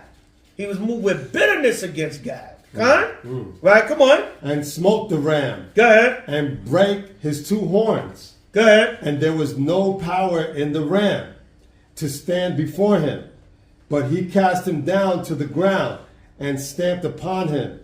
And there was none that could deliver the ram out of his hand. Go ahead. Therefore the he-goat waxed very great. All right, we read that last week from 8 to 14. Jump down to 21. Verse 21. And the rough goat is the king of Grecia. Go ahead. And the great horn that is between his eyes is the first king. Now jump over to verse 5 again. Verse 5. And I was considering, behold, a he-goat came from the west on the face of the whole earth, and touched not the ground. And the goat had a notable horn between his eyes. Now jump back over to 21. And the rough goat is the king of Grecia. So the rough goat is the king of Grecia. Go ahead. And the horn that is between his eyes. And the great horn. And the great horn that is between his eyes is the first king. The great horn that is between his eyes, or the notable horn, is the first king, which is who? Alexander. Okay? Now bring it on home. Go back to 1 Maccabees 1:1. So the scripture is going to answer itself. Okay? Right? Go to 1 Maccabees 1:1. Bring it on home. 1 Maccabees chapter 1 verse 1. And it happened after that, Alexander, son of Philip, the Macedonian, who came out of the land of Shittim and Kittim, and smitten Darius. Kittim is would be Cyprus today. Cyprus. Right, go ahead. And smitten Darius, king of Persians and Medes. He smote Darius, the king of the Persians and Medes. Go ahead. That he reigned in his stead, the first over Greece. Now we just read that history right there in Daniel 8, verses 1 through 7. Okay? And you jump down to verses 20 and 21. Really the whole chapter, but I just want to get to the main point of it. That history, that first verse in Maccabees 1:1, that's saying a lot. That's summed up in Daniel chapter 8, verses 1 through 7 that we read. Okay? And verses 20 and 21, because it tells you who the ram is and who the he-goat is. Okay? Right? Read on. Verse 2. No, Salakia. Now, I'm going to read the Bible commentary like I read last week. Daniel 8, verses 1 through 7 in the Bible commentary. Now, look how the history is going to back it up along with the scriptures. All right? See, they know, man. They know the history is there. Or the Bible is a bunch of made-up stories. Okay. All right. This is Daniel 8:1 in the biblical commentary. After writing the Aramaic from chapters 2 and 4 to 728, Daniel returns to writing in Hebrew. Shushan was about 230, verse 2. Shushan was about 230 miles east of Babylon. Ulai was an artificial canal located a few miles from Shushan. The ram, verse 3, the ram represents Medo-Persia. Verse 20, the two horns symbolize the people of Media and the people of Persia. Verse 4, Cyrus and his successors conquered westward, including Babylon, Syria, and Asia Minor. Northward, including Armenia and the Caspian Sea region, and southward, including Egypt and Ethiopia. Cyrus being the Persian king, of course, right? It says, verse 5 and 6, the goat represents Greece. Verse 21. The notable horn symbolizes Alexander the Great. Verse 21, who launched his attack against Persia in 334 BC. By 332 BC, he had essentially subdued the Persian Empire without touching the ground. Alexander's conquest was so rapid that it seems as if he flew across the earth. Remember it said that he go touch not the ground? Right. So the scholars is confirming everything the scriptures are saying. Right. God? Verse 7, the Persian forces outnumbered the Greeks, but in two decisive battles, the Medo-Persian Empire collapsed. See that? So there you go. The Nelson's Bible commentary, it backs up what the scriptures are saying and the history. Okay? So you can't get around it. You can't get around it. It's telling you, it's even giving you the precepts. Salakia. is even giving you the precepts to verse 20 and 21, like we was jumping back and forth, is even giving you the precepts in the commentary. So Esau and the biblical scholars, they know, because they got the history from us.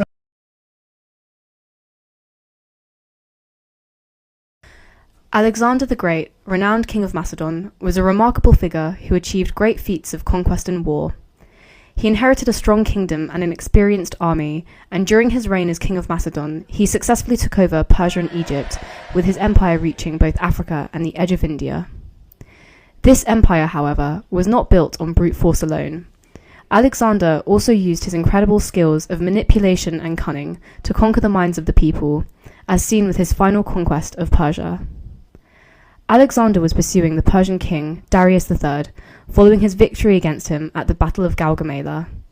However, before Darius was able to be caught by Alexander, Darius's bodyguard, Bessus, with the support of other satraps, deposed and then assassinated him. It is unclear, however, whether Bessus's intentions were for personal gain or for the good of Persia. Regardless of the motivation, with Darius III gone, Bessus assumed his position to become the new emperor of Persia. How Alexander dealt with this truly illustrates his skill as a conqueror, as, in a twist, Alexander declared war on Bessus. He claimed that he was avenging the Persian people and their slaughtered king. With Alexander now on the side of the Persian people, his army, having conquered most of Persia, and Bessus's men not wanting to flee their homeland to continue to protect him, Bessus was ultimately captured by Macedonian forces. However, instead of punishing Bessus himself, Alexander reinforces his claim that he was acting purely in the name of justice by handing Bessus over to the Persians for them to deal with him as they saw fit, which is believed to have been by crucifixion. Then, to complete his deception, he gives his former enemy, Darius III, a grand funeral and claims he named him as his successor. Therefore, history was rewritten, and Alexander went from being the man who conquered Persia and seized it from Darius to becoming the man who saved Persia from the usurper Bessus. As this story makes very clear, Alexander's skill as a conqueror does not lie solely in his skill as a general and the power of his army. It also lies in his ability to trick, manipulate, and twist perception to conquer not just land, but also the minds of the people he is conquering.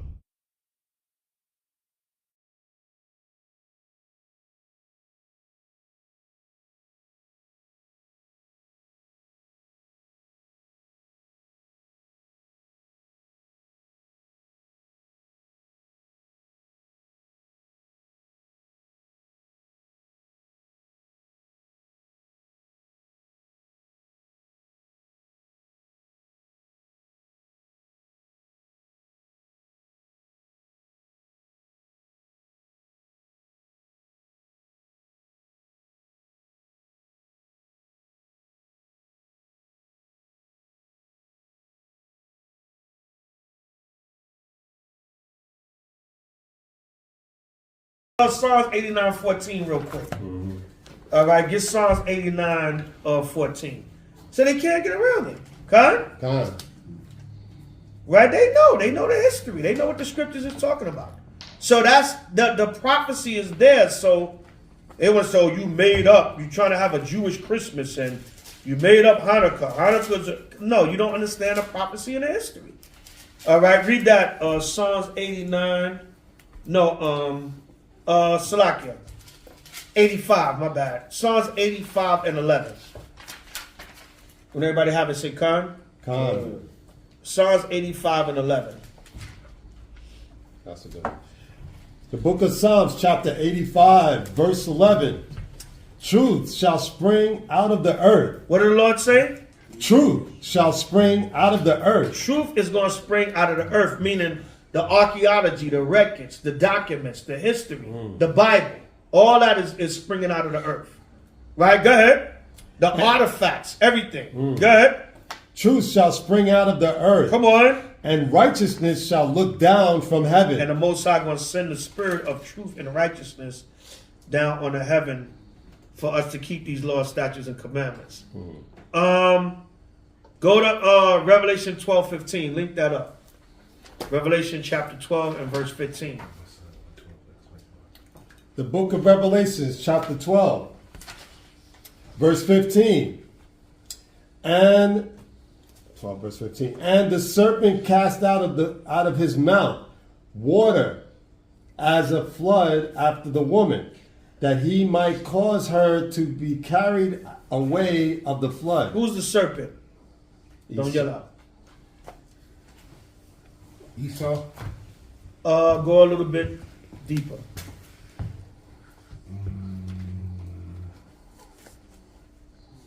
The serpent is the devil.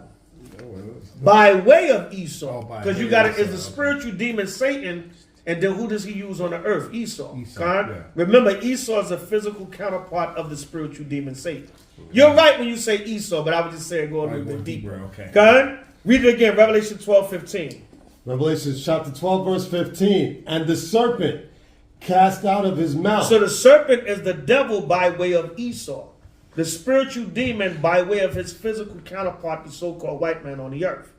He casts out of his mouth water. Go ahead. As a flood. What is the flood of water? This politics. I'm sorry. Hold that. Sorry. I'm sorry. That's part of it. That's part of it. Okay. His lies. His lies. Yeah. Kind of his lies on his politics, his philosophies, his doctrines. Kind. His indoctrination of the earth, especially the false indoctrination of Israel. God, that's the water that the serpent cast out of his mouth. Like a flood. He tried to flood us with lies so we could never understand and see the truth. Right. All right, come on. Out of his mouth water as a flood after the woman. Who's the woman? Anybody? Don't yell out. Who's the woman? Israel. God. All right, go ahead. Yell out. He had his hand up tall. he get a little bit of pass because he had his hand up, right? He had his hand up as he yelled out, right? Go ahead. 15. 12 and 15. That he might cause her to be carried away of the flood. What does it mean when he said to cause us to be carried away of the flood? Consumed by his lies. Consumed by his lies. What happened? What does a flood do to you? It drowns you. So that he might drown us in his lies. What happens when you drown? You die. So he wanted to kill us. What did he want to kill us as a people with his lies? Right? Meaning kill our mind. And then if he kill your mind, Shalom family, Shalom everybody coming in. I see y'all, Salakia. If you're spiritually dead, then he got you. He can just control your flesh. Right. If you're spiritually dead, if you're dead in the mind, then he can just control your flesh. He can get you you're like he's like a ventriloquist. He can just control you. You're like a puppet to him. And that's what our people are. People are like puppets. Bring it out, King. That's why Esau is so big on saying the anti-Semitic, anti-Semitism, so they could, control that narrative. That's why I think that Kanye West thing is deeper, man. Yeah, I think it's deeper. I think that could be a mind control psyops, or they're using it to their advantage. Because now they did this whole special on ABC that went over a lot of people's head, but I caught it. They did this whole special on anti-Semitism, like a 3-hour special, and it was like the hate is getting worse, and it was a Edomite that shot a BB gun at a so-called Jew and his son in Brooklyn, and they said black Hebrew Israelites did that. Oh yeah, I see. Yeah, you know what I'm saying? Kind of find out it looked like a. At 7:30 this morning, Walt Whitman students got up from first period and poured into the Commons to protest anti-Semitism in their school. This community will not accept hatred within its walls. Last weekend, several anti-Semitic hate crimes pushed students to demonstrate. First, someone spray-painted "Jews Not Welcome" on the school's front signboard. And also emailed several Whitman staff members with anti-Semitic emails. Freshman Rachel Barold and the student group Jews for Change did something about it. For more than an hour, students got an unplanned lesson in the history and impacts of anti-Semitism. At Walt Whitman High School, we don't tolerate hate. We don't tolerate anti-Semitism. And student leaders like Rachel say this is just the first step. They want Montgomery County Public Schools overall to step up, especially when it comes to the history of hate. More Holocaust education starting early, starting when kids get access to the internet, starting when they have access to misinformation. A student walkout to teach a lesson in fighting intolerance. In Bethesda, Maryland, I'm Matt Gregory, WUSA 9. Narrative now. They running with the Shalom family. They running with the narrative now. You know, so this whole anti-Semitism thing they running with, it's like, wait a minute, this is an agenda. You know what I'm saying? So all that is part of the serpent and this flood, man. That Edomite said he was a Hebrew Israelite. Yeah, you know what I'm saying? Yeah. Right? Yeah, he said he was a Hebrew Israelite. But now, when the smoke clear, they're going to blame everything on us. Everything going to be blamed on us. But that comes with the territory. Okay? So read on. Verse 16 in Revelation 12:16. Verse 16, and the earth helped the woman, and the earth opened her mouth and swallowed up the flood. How is the earth helping the woman? With the true history coming out. The archaeology, the documents, the true history, the Bible, the different ancient writings. That's how the earth is helping the woman. The information is coming from all over the earth to back up the truth, even by a simple book that some Edomite scholars put together, the Nelson's Compact Bible Commentary. It gives you a verse-by-verse breakdown of what the scriptures is talking about, along with us knowing the precepts already anyway. Esau is just backing up what we know, and he get the information from our ancient scholars anyway, and just rewrote it in books, okay? So it's just we getting our information back, okay? So that's how the earth is helping the woman. The information is coming out throughout the earth to give us back. We are the children of Israel. Okay? The earth is helping us by the archaeology, the history. You know, so they just found some other coins and carvings in Israel, solidifying, you know, the existence of the Maccabees and everything, the Maccabean family and everything. They found ancient coins of Antiochus Epiphanes and everything. Right? So letting you know these people actually existed. These biblical people actually existed. Oh, the Bible is just made up of fairy tales. You know what I'm saying? Yeah, so read on. But the earth is helping us now because the information is coming out. Go ahead. And the earth opened her mouth and swallowed up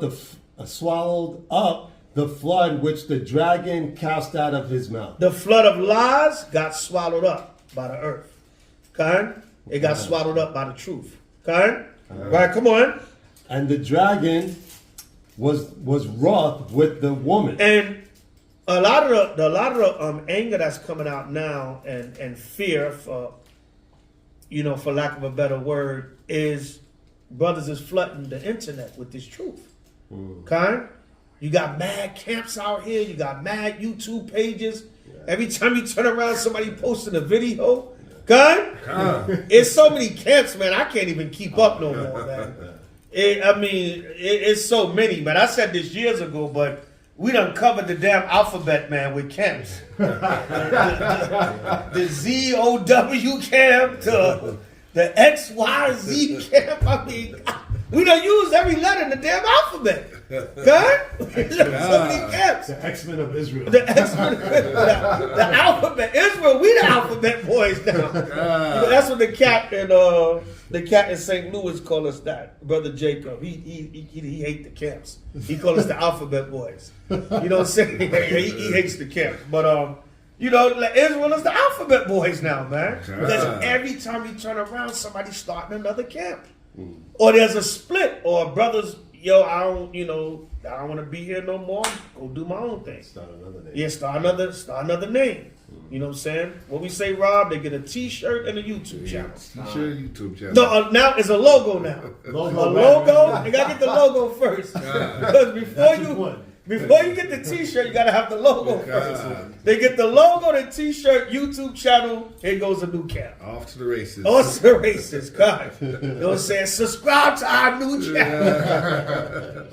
Well, I'm not in it for the views. Right, I'm not in it for the views, but subscribe to the new channel. Right? Right? I mean, it is what it is, though. Whether in pretense or truth, Yahweh is taught. Okay? We'll get it together one day. Read on. Verse 17. And the dragon was wroth with the woman and went to make war with the remnant of her seed. So that's what's happening now. Anti-Semitism. That's the dragon making war with the woman. The dragon also represents Satan by way of Esau. The woman is Israel, and they're about to make war against us. That's how they come in with the anti-Semitism. Okay? Right, come on. which keep the commandments of the Most High. They're going to make war with the remnant of her seed, which keep the commandments of Yahweh. Go ahead. And have the testimony of Yahweh. Right? Those you out there with fringes and doing the work. That's what it's talking about. You keep the commandments and you have the testimony. Right? You keeping the laws and you teaching the gospel. Right? So, who's that? Oh, the water says Shalom. All right, so go back. Where we was at? Where we left off at? Psalms 85. Psalms 85. Yeah, Psalms 85:11 links up with Revelation 12:15-16. Well, it was 85:14. 80. No, it's 80. I called 89:14. That was a mistake. That's 85:14. No, it's 85:11. Psalms 85:11 links with Revelation 12:15 and 16. And you can just read 17 also. Okay? All right, so go from there to 1 Maccabees 4. We don't have to do the whole chapter tonight. We're going to get just right to the point. 1 Maccabees 4. And it started around 36. We don't have to do the whole chapter tonight. We did the whole chapter last week. Yeah, started 36. Okay. 1 Maccabees chapter 4, verse 36. Then said Judas and his brethren, Behold, our enemies are discomfited. Let us go up and cleanse and dedicate the sanctuary. Right, so keep that in mind. Cleanse and dedicate the sanctuary. Come on. Upon this all the hosts assembled themselves together and went up into Mount Sion. And when they saw the sanctuary desolate, and the altar profane, and the gates burned up, and the shrubs growing in the courts as in a forest, or in one of the mountains, yea, and the priest's chambers pulled down, they rent their clothes and made great lamentation and cast ashes upon their heads. Go ahead. And fell down flat to the ground upon their faces, and blew an alarm with trumpets, and cried toward heaven. Then Judas appointed certain men to go fight against those that were in the fortress, until he had cleansed the sanctuary. So now, 1 Maccabees 4, verse 36 and verse 41, with Daniel's 8 and 14. We don't have to get it. We went over it last week.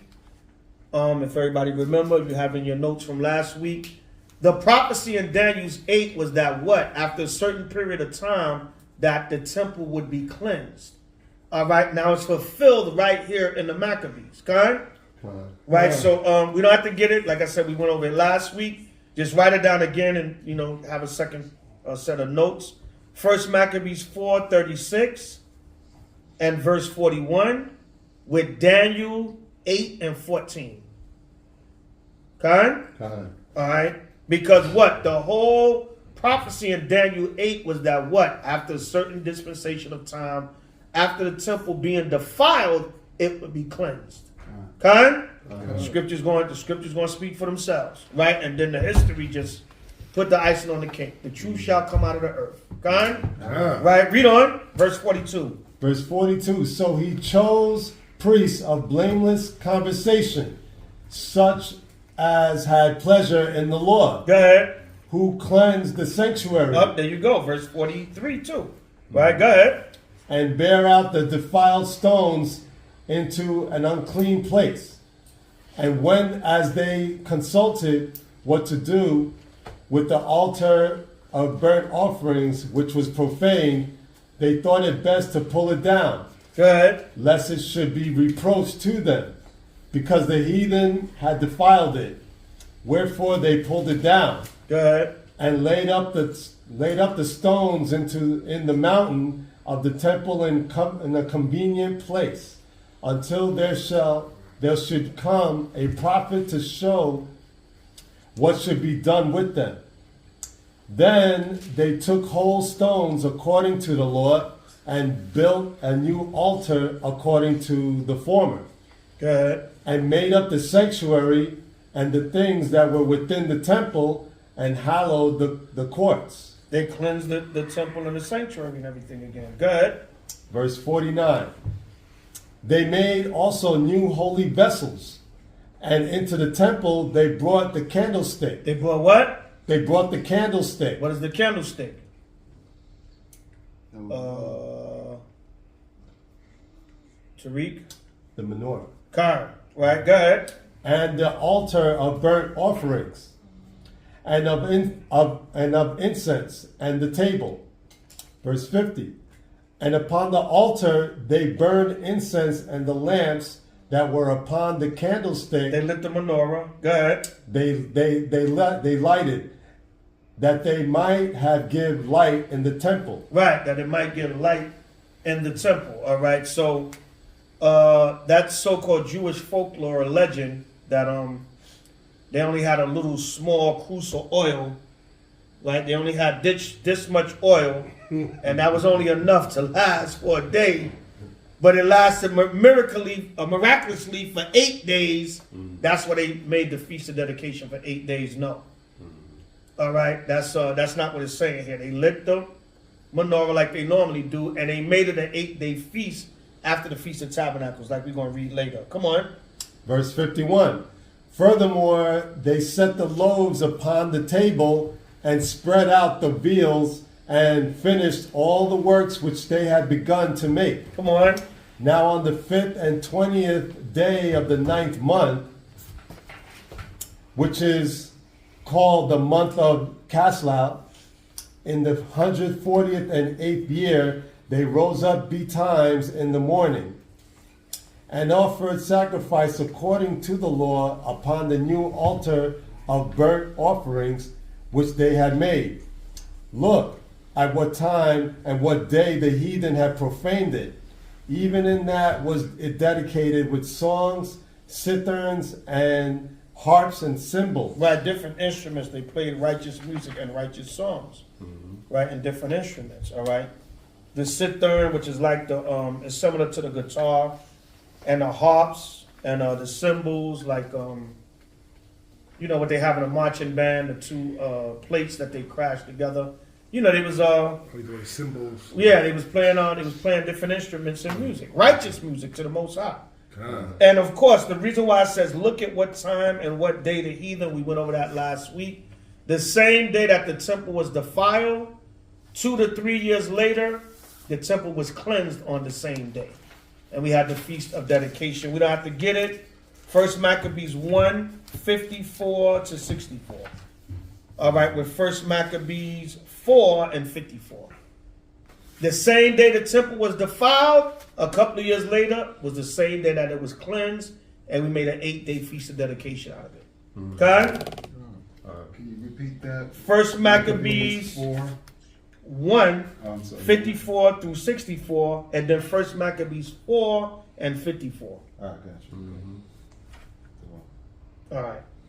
Y'all better have it in your notes from last week, damn it. Oh, yeah. Right? We have it in our notes. Yep. I just don't have them. Right. No, I know. God. It's always good. Just keep, man, I took the same notes over and over for years. I didn't mind, right? God. Just messing with y'all. 1 Maccabees 4:55. 1 Maccabees, chapter 4, verse 55. Then all the people fell upon their faces, worshiping and praising the Most High of heaven, who had given them good success. Go ahead. And so they kept the dedication of the altar 8 days, and offered burnt offerings with gladness, and sacrificed the sacrifice of deliverance and praise. Now go to 2 Chronicles 7 and 7. So now, for all the people that say the Hanukkah is a Jewish Christmas, the Hanukkah is not in Leviticus 23, the Hanukkah is not sanctified by the Most High. All right, the Hanukkah we don't have to keep. Okay, we're going to put this to silence for once and for all. I mean, we already put it to silence, but, and you know, this is not a pride fest or nothing, but people will gainsay. All right, so let's put it to rest. 2 Chronicles 7 and 7. 2 Chronicles 7 and 7. When everybody have it, say Khan. Khan. Read that. Yes. Verse 7. Moreover, Solomon hallowed the middle of the court. Now this is the details of when Solomon was doing what? Building the first temple. Okay? Remember the temple was called Solomon's temple because he built the first one. Okay? Even when they rebuilt it after the Babylonians, they still referred to it as Solomon's temple. Okay? It wasn't the first temple that he originally built, but they still referred to it as Solomon's temple. And I think in Acts the 3rd chapter, it referred to the porch, the promenade going up into the temple as Solomon's porch. All right, so go ahead. Moreover, Solomon hallowed the middle of the court that was before the house of the Lord. For there he offered burnt offerings and the fat of the peace offerings, because the brazen altar which Solomon had made was not able to receive the burnt offerings and the meat offerings and the fat. Go ahead. And also at the same time, Solomon kept the feast 7 days, and all Israel with him, a very great congregation from the entering in the Hamath unto the river of Egypt. And in the 8th day they made a solemn assembly, for they kept the dedication of the altar 7 days, and the feast 7 days. And what? And the feast 7 days. There's your first feast of dedication right there. But what happened is Solomon didn't make it a year-to-year thing. The Maccabees, when they took the temple back from the Greeks, they just took what Solomon did and dedicated the altar to the Most High again and said, we're going to do this every year. And then we're going to add it to the feast days of the Hebrew calendar. So the feast of dedication was always there from the time of Solomon. It's just the Maccabees, being the priests, they came and they ordained it as a yearly feast day. So all these people talking that they don't know the scriptures. And I don't really do the pride thing back and forth. Most of the time I let Israel believe whatever the hell they want to believe. And I don't argue and debate with them. You know what I'm saying? Because a lot of times that's all they want to do is argue in your debate and try to see who's right instead of who's true. But this feast of dedication was already there. This was a feast that Solomon held for the opening of the temple. This was the original Hanukkah. Now look up dedication in the Hebrew. Somebody pull up dedication in the Hebrew. Now watch what it says. So Solomon's original dedication, 7 days, Maccabees turned into 8 days. No, read it again.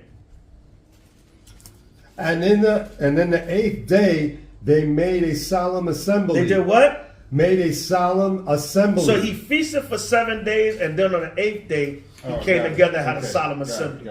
So it was this much oil, and it lasted for 8, which the Most High could have did that. Don't get me wrong. And that would have been a great thing. But they patterned it after Solomon. Because when he finished building the temple, he had a feast for 7 days, and then on the 8th day, he had a solemn assembly. Remember Leviticus 23, it calls our feast days solemn assemblies? So they just took it. Hanukkah is not a Jewish Christmas. The Maccabees just took what Solomon did and they made it into a yearly feast day. Which Solomon he had a feast celebrating the building of the temple. So all this nonsense, they don't know what they're talking about. Solomon was partying for 7 days after he built the temple. Then on the 8th day, he said, we're going to have a service. We're going to have a holy convocation. And the Maccabees did the same thing. Right, so read on. Verse 10. And on the 23rd day of the 7th month, he sent the people away into their tents, glad and merry and in heart, for the goodness that the Lord, the Most High, had showed unto David and to Solomon and to Israel, his people. Jump down to 14. Verse 14. If my people, which are called by my name, shall humble themselves. Shall what? Shall humble themselves. Go ahead. And pray and seek my face and turn from their wicked ways. And do what? Turn from their wicked ways. Then will I hear from heaven and will forgive their sin and will heal their land. And will do what? Heal their land. He will heal their land. So, the Most High is saying what? We got to turn and call unto him and turn from our wicked ways. Come back to our true feast days and forsake these abominable feast days of America. Okay? That's what the Most High is letting us know. Repent and come back to these true laws, statutes, and commandments as it is written. Okay? Go from there to Daniel again. No. Go to 2 Maccabees 10. One quick question. The only thing I'm unclear on, when he had the 7-day feast, 8th day of solemn assembly, but the first day was also Sabbath. Yeah, because when we read, we're gonna read it. We're about to read it now. Matter of fact, when you read, the Maccabees also patterned the Feast of Dedication after the Feast of Tabernacles. So the Feast of Tabernacles, the first day and the 8th day, are holy convocations and Sabbaths and Shabbats. But Solomon didn't do that in the original dedication. It was just the last day that he did. But when the Maccabees did it, they also incorporated the Feast of Tabernacles. Okay. Right. Go to 2 Maccabees 10 and 1. Matter of fact, we're gonna read it now. 2 Maccabees 10 and 1. Yeah.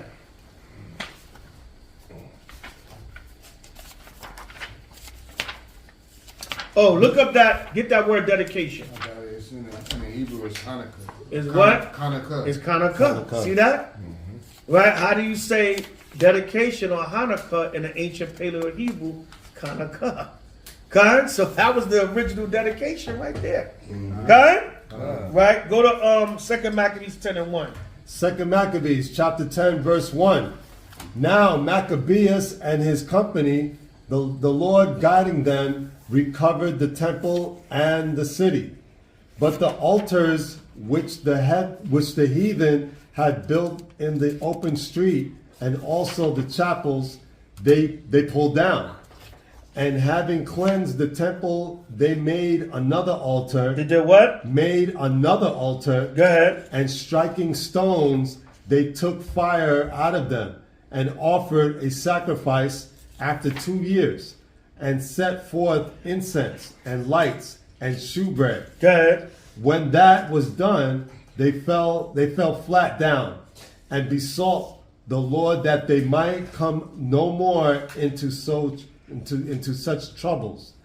But if they sinned any more against them, that he himself would chasten them with mercy, and that they might not be delivered unto the blasphemous and barbarous nations. So what is it saying? That if they said, they knew that because of the punishment they was getting, the punishment they was getting was because they sinned against the Most High. But they said, if we sinned again, we'd rather the Most High punish us directly than to put us in the hand of Esau. Okay? He said, whether this blasphemous and barbarous nation, we rather the Most High just put his direct hand of judgment on us than to let us fall into the hand of our enemy. Okay? And we rather get punished by the Most High than Esau. Okay? Right, go ahead. Verse 5. Verse 5. Now upon the same day that the strangers profaned the temple. There it is again. The same day they profaned the temple. Go ahead. On the very same day it was cleansed again. Go ahead. Even the 25th day of the same month, which is Caslev. Which is the 9th month, the 25th day of the 9th month. So here they're reiterating again, the same day the temple was defiled, 1 Maccabees 4:54, the same day it was cleansed. Go ahead. And they kept 8 days with gladness, as in the Feast of the Tabernacles. As what? As in the Feast of the Tabernacles. So they patterned the Feast of Dedication after the Feast of Tabernacles. Okay? So the first day and the 8th day of Tabernacles were holy convocations and feast days. So it's the same thing for dedication. Okay?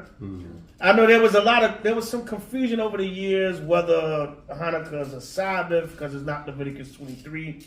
It's best to keep and hold those 1st and 8th days as Shabbats because he patterned it after the Feast of Tabernacles. Okay? Right, go ahead. So there was some confusion You know, even some stuff I was looking up, you know, but when you really look at it, they patterned it after tabernacles, so it's just best to keep it as a Shabbat. All right, the first and the 8th day. Okay?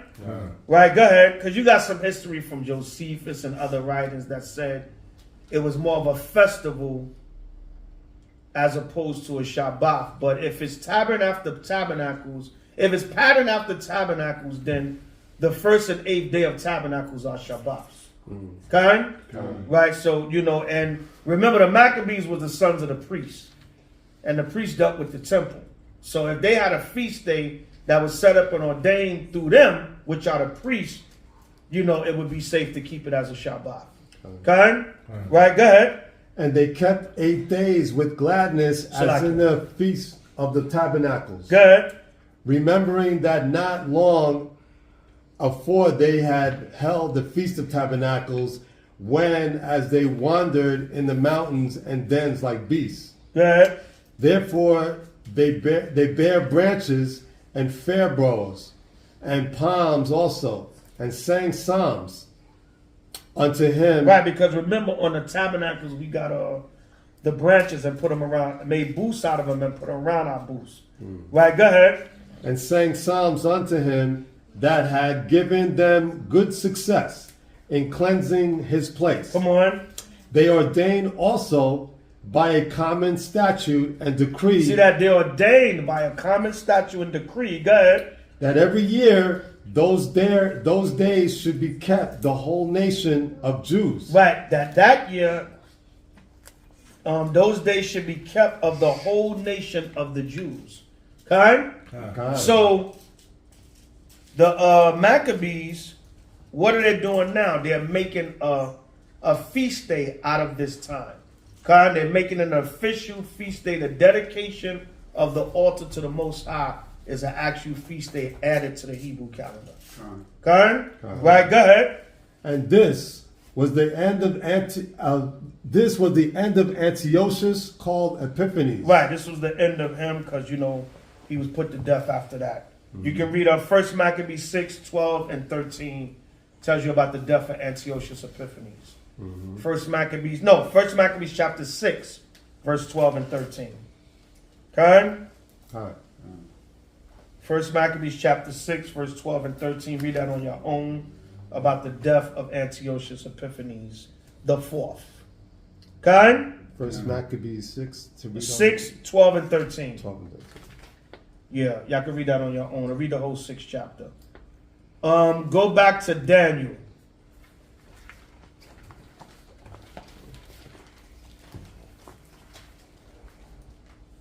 Salakia. Yeah, go back to Daniel 11 now.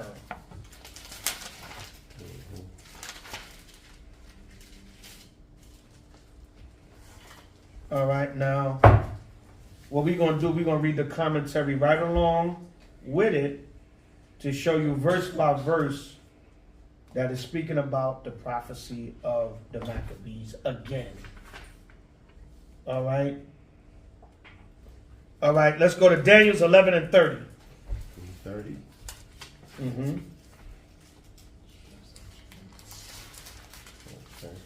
You done at 30? Yeah. The book of Daniel, chapter 11, verse 30. For the ships of Chittim shall come against him, therefore he shall be grieved, and return and have indignation against the holy covenant. So shall he do, he shall even return, and have intelligence with them that forsake the holy covenant. Now I was going to tell you what it's talking about. Check this out. Daniel's 11 and 30 in the Bible commentary. It says Cyprus here refers to Rome. When the Romans forced Antiochus to depart from Egypt, he unleashed his frustration on the holy covenant that is Israel. Wow. All right? Those who forsook the holy covenant refers to the apostate Jews, verse 32, who cooperated with Antiochus. All right, everybody write down 1 Maccabees Shalakia. It's going to answer itself. First Maccabees 1 and 11. Everybody write down First Maccabees 1 and 11 with Daniel 11 and 30. All right. Now read Daniel's 11 and 30 again. Book of Daniel, chapter 11, verse 30. For the ships of Shittim shall come against him. The Kittim here represents the Romans because Antiochus and the Greeks, remember, they had internal warfare with the Romans. So the Romans came against him when he was fighting against Ptolemy in Egypt because he was trying to take Ptolemy's territory also. All right, they had infighting amongst the Greeks and the Romans, and the Romans came and they took him at Egypt also. There was a lot of internal warfare amongst Esau. Okay? Right, go ahead. For the ships of Kittim shall come against him. Therefore he shall be grieved and return. Right, the Romans stopped him from fully conquering Egypt and taking it from Ptolemy. Right, go ahead. And have indignation against the holy covenant. So he says, since I couldn't fully conquer Egypt, I'm going to go get Israel. He came and took his anger out on Israel. It says, for the ships of Kittim shall come against him, the Romans will come against him. Therefore he shall be grieved. He was angry because he couldn't fully conquer Egypt. So what happened? He came to take his anger out on Israel. Since I couldn't get Egypt, I'm going to go get them Jews. Right? Go ahead. So shall he do. He shall even return and have intelligence with them that forsake the holy covenant. The intelligence with them is the sellout Israelites that went along with him to fight against their own people. Okay? Yeah. That's First Maccabees 1:11. In those days there went out wicked men amongst Israel that said, let us go and make a covenant with the heathen that are round about us. That's the intelligence that he had. Right? He had spies. Right? Sambo Coon Negroes that was working with him against their own people. Daniel's 11:31. And arms shall stand on his part, and they shall pollute the sanctuary of strength, and shall take away the daily sacrifice, and they shall place the abomination that maketh desolate. All right, Daniel's 11:31. Defile the sanctuary. Antiochus polluted the altar by offering a pig upon it. Everybody's write down 2 Maccabees 6, 1 through 6. Because it tell you they put swine's flesh on the altar. 2 Maccabees 6, 1 through 6. Daniel 11:31 in the commentary again. Defiled the sanctuary. Antiochus polluted the altar by offering a pig upon it. He declared the daily sacrifice and other Mosaic ceremonies illegal and committed an abomination of desolation by erecting an image of Zeus in the holy place. Yahushua said a familiar thing would happen just prior to his return. See Matthew 24:15. Okay? So remember, we read about that abomination of desolation. Eventually, Antiochus did come in and invade the land. He took the temple and defiled it. You can read that in 2 Maccabees 6. Okay? That's the verse I gave y'all. Go to Daniel's 11:32 now. We'll read 31 again. Daniel's 11:31 again. And arms shall stand on his part. Meaning wicked Israelites rose up and fought with him against their own people. Good. And they shall pollute the sanctuary of strength. Right, they set up swine's flesh and erected a statue of Zeus in the temple. Good. And shall take away the daily sacrifice. And they took away the daily sacrifice. Because what? Israel was given a sacrificial law. All right, write down Leviticus chapters 1 through 10. That's where the Most High gave us the sacrificial law. Leviticus chapters 1 through 10. All right, it gives you all the different sacrifices that the Most High gave Israel. Khan? Khan. All right. Leviticus what, Elder? 1 to 10. 1 to 10, okay.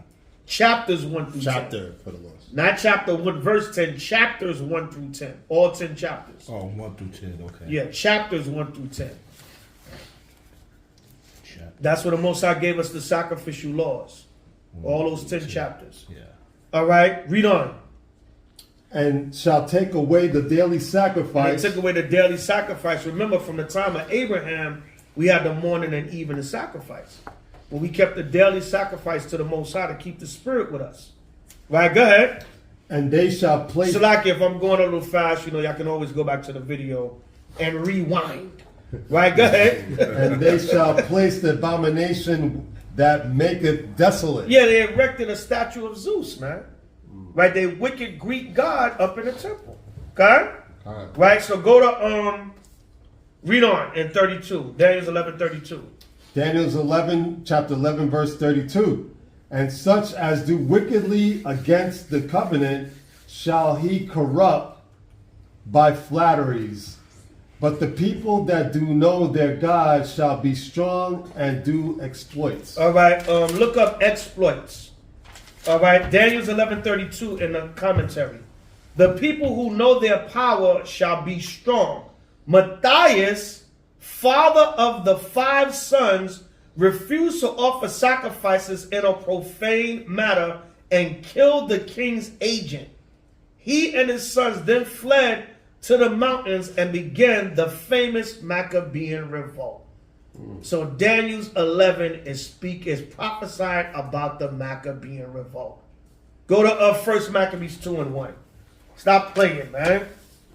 Stop playing. Hanukkah is a Jewish Christmas.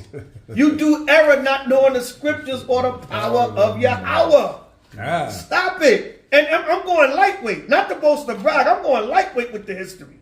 Okay? Right. I'm just showing this is baby stuff in the scriptures. You can just read a couple of scriptures in the commentary. Bow. You know what I'm saying? Don't go all the way fully into the history of the Maccabees, fully into the history of the Greeks. Because what? This history is backed up by scholars in world history. This history is really there in Esau's libraries and archaeology. I mean, his records. Okay? So Hanukkah is not a Jewish Christmas. It's a historical event that the Most High said would take place through the prophets, and it would be made into a feast day. Okay? This is history here. Right? Read that. 1 Maccabees 2:1. First Maccabees.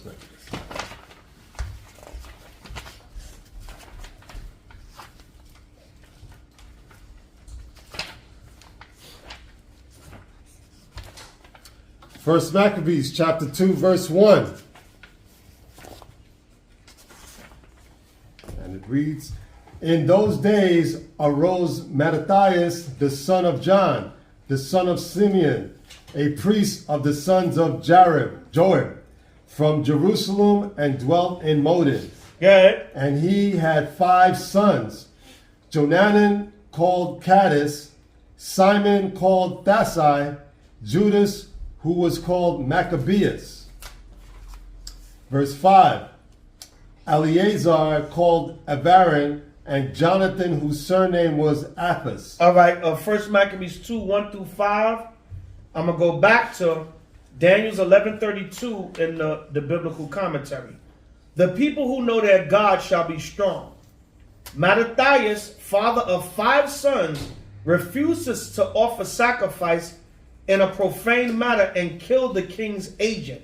And he and his sons then fled to the mountains and began the famous Maccabean revolt. Jump down to 1 Maccabees 2:19.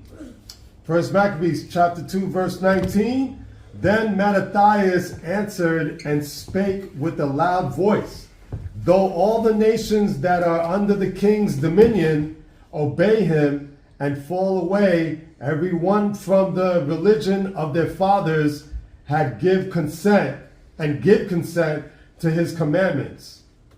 Yet will I and my sons and my brethren walk in the covenant of our fathers. Most High forbid that we should forsake the law and the ordinances.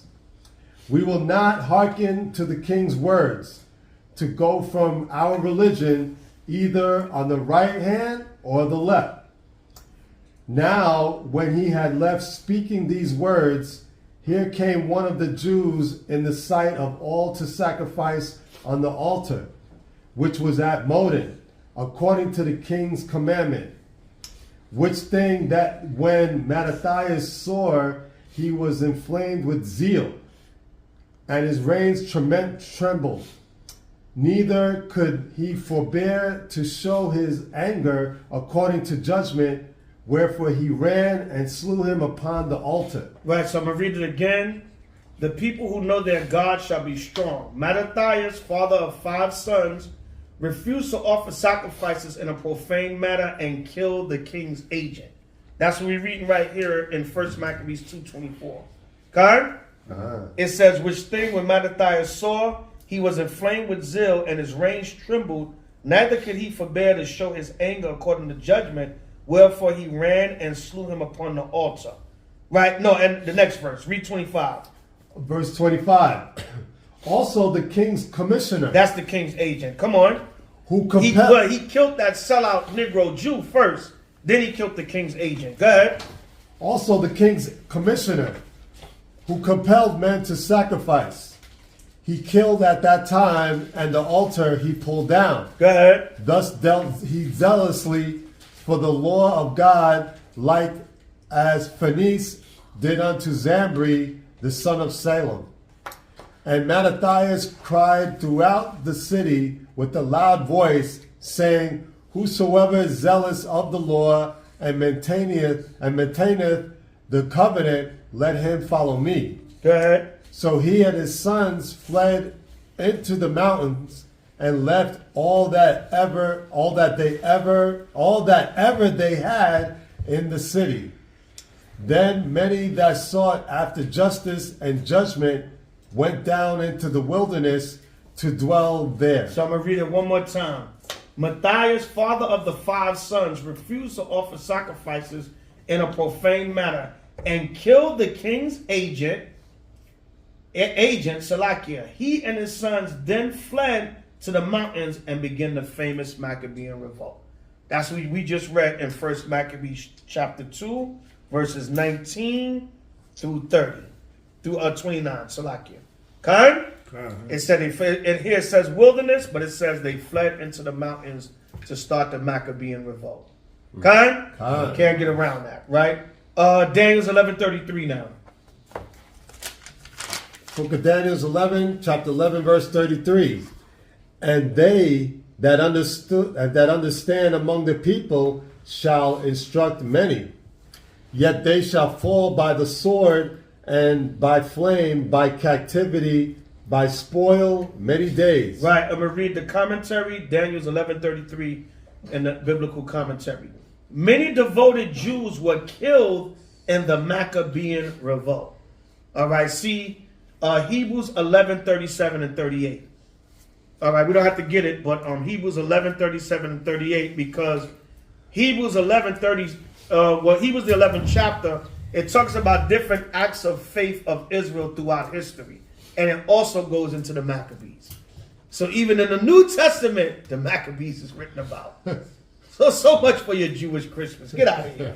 They don't understand the scriptures, man. They don't know the scriptures. All right, read on. 34. Daniel's 11:34. Daniel's 11, chapter 11, verse 34.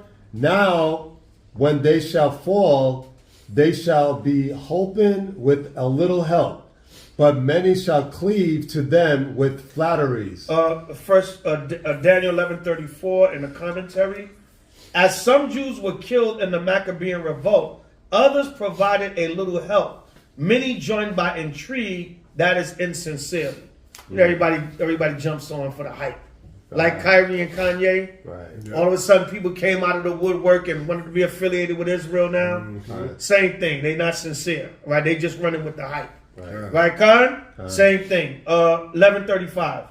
And some of them understanding shall fall, to try them and to purge and to make them white, even to the time of the end, because it is yet for a time appointed. 11:35 in the commentary. Some of those of understanding refers to those who understand the Most High's word and were allowed to go through troubled times so they could be refined and purified. Okay? Remember, and it says that refining and purifying what? It ended up to cleansing the sanctuary and the temple. Okay? So it's all documentary and prophesied in the history.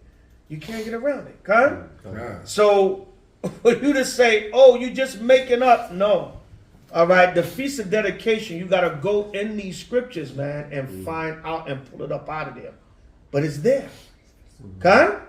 So this is not a Jewish Christmas we're trying to make up. This is a real, actual feast that was actually prophesied before the Most High decreed it through the Maccabees to actually be a feast. And it was also done during the time of Solomon dedicating the temple.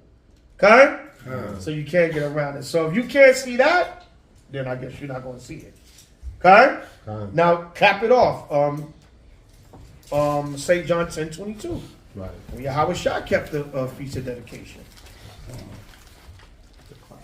So if you can't see it, then I guess just look at it as a Jewish Christmas and don't celebrate it. Go on your little over-righteous Hebrew corner and that'll be that. You know what I'm saying? Yeah. Right. You just trying to be like Christmas. Okay. You do ever not knowing the scriptures or the power of the Most High Yahweh. Okay? Right. Cap it off. St. John 10:22, 23. They can't see it, is on them. The book of, oh, you want me to read? Yeah. The book of St. John, chapter 10, verse 22. And it was at Jerusalem the feast of the dedication, and it was winter.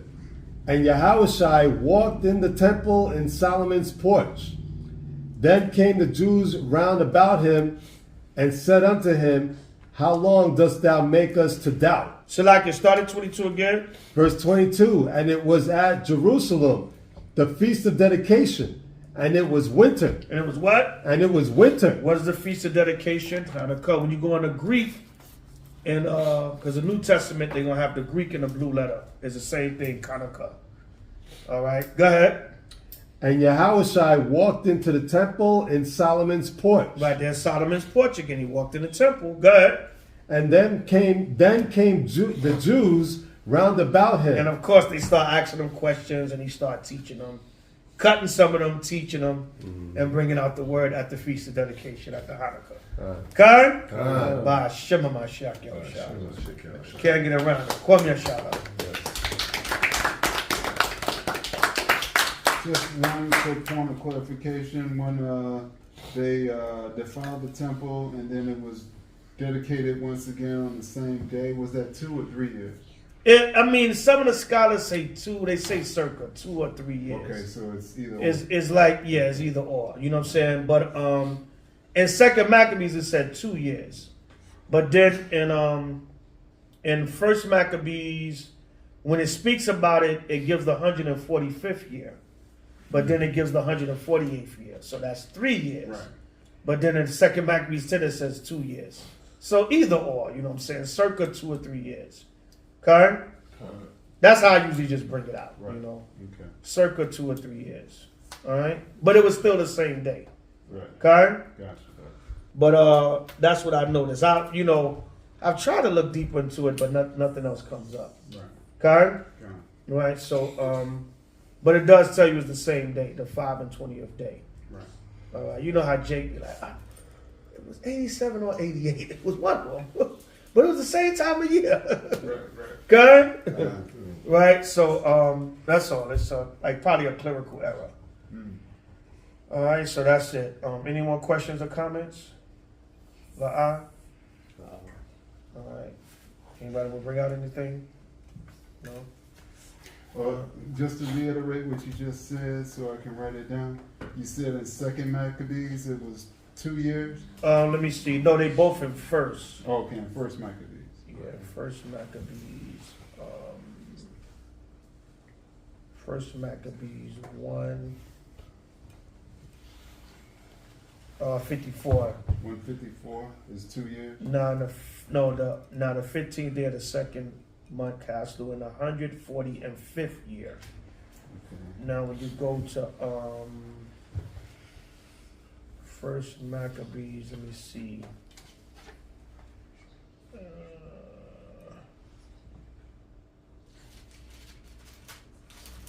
52, 1st Maccabees 4:52. Now on the 5 and 20th day of the 9th month, which is called the month cast through, in the 148th year. Gotcha. So we know 8 minus 5 is 3. Right. But now in 2 Maccabees 10,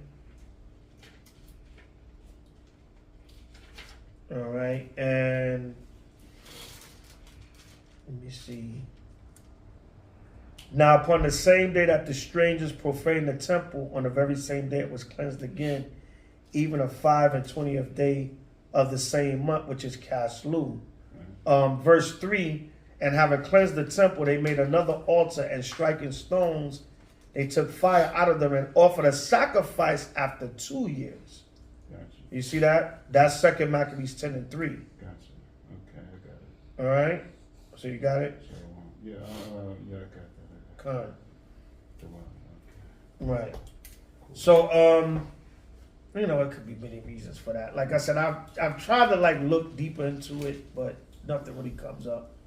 You know what I'm saying? So that's the Bible contradicts itself. Nah, but you know, it's either or. You know what I'm saying? Or it could just be worded that way. The verse 3 in 2 Maccabees 10, that just could be talking about something else. Like they just offered a sacrifice after 2 years, you know, but it was actually 3, you know? I don't know. Okay. But it's not the case that they could have did some sort of sacrifice, offering some sort of sacrifice before it was actually cleansed a year later. Right. That could be it. That could be it too. That could be it too. Yeah. Okay. That could, because a lot of times, they were still offering sacrifices to the Most High as they were fighting. Gotcha. You know what I'm saying? So it could be in a different type of sacrifice, but then after the 3rd year, it was the actual sacrifice on the altar. I thought about that too. That makes sense also. Right. You know what I'm saying? That verse 3 could just be talking about a different type of sacrifice. Right. But after the 3rd year, it was actually the sacrifice on the altar. But so if it was talking about a different type of sacrifice in the second. No, you like for example, in Esther, right? No, in Ezra, right? It tells you about before the temple was cleansed, we was offering sacrifices on the altar. Right. Before the temple was built, Salakia, after the Babylonians. So we were already offering sacrifice on makeshift altars. Okay, makeshift. But not in the actual temple. Right, God, that was so that could possibly be it also. Yeah, you know, it could just be worded that way, because as they were fighting, they were still trying to sacrifice to the Most High. But in the temple, the actual temple, when they cleansed it, that's when they made the Feast of Dedication. So it could mean that also. Okay. Yeah. Cool. Karen? Any more questions or comments? What's the month Dios Corinthians? What month is that? Huh? Dios Corinthians? Dios Corinthians. It's in that's Latin. Second Maccabees 11 and 21. Let me see. I know Dios is 2. Right.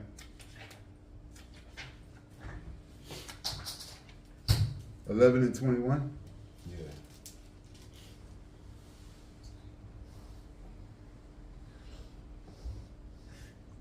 No, we can look it up. I was trying to find it. I couldn't find it. Yeah, there it is. Yeah, we can look it up. I'll look it up in the You couldn't find it where you said? In the blue letter. No, you ain't. That's not gonna be in the blue letter. That's not. I'll look it up. I know where to look it up at.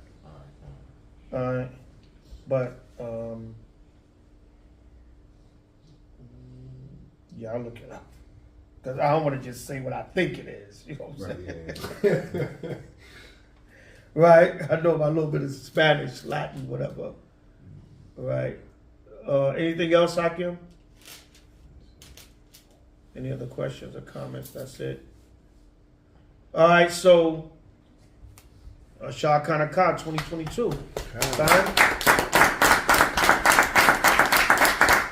Happy Feast of Dedication, Hanukkah 2022. This is indeed our feast day. Don't let nobody say it's not. You know, it's not a Jewish Christmas. The history is there, and this is on a lightweight side. You know what I'm saying? It can go deeper. Okay? But this is basic. This is a a basic way you can bring it out that is it can be disputed. Kind of is right there in your face in the scriptures, plain as day. Okay? All right, so we're going to get ready to pray out. Salakia, I'll tell everybody when to rise.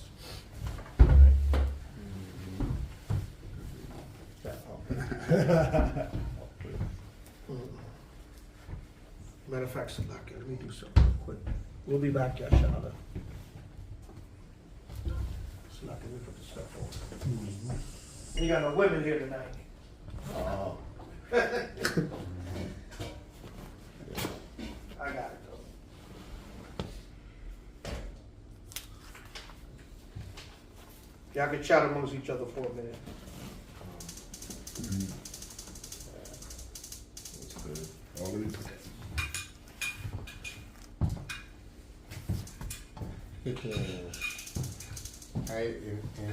In the book of Esther, chapter 8, Esther? Yeah. When all of the country had to take on the custom of the Jews, I mean they took on like keeping the commandments too.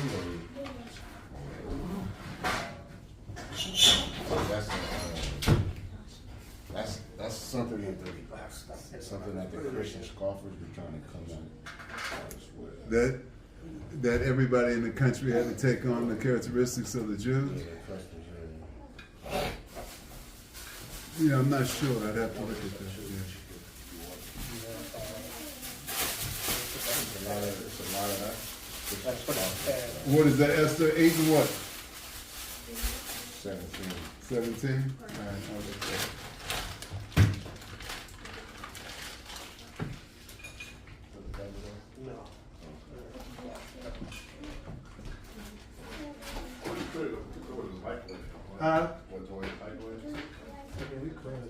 But it says everything else. And which country are you referring to? Greece? Yeah, from Persia all the way to Media. Oh, okay. Oh, you mean Persian Median Empire? Yeah. Okay.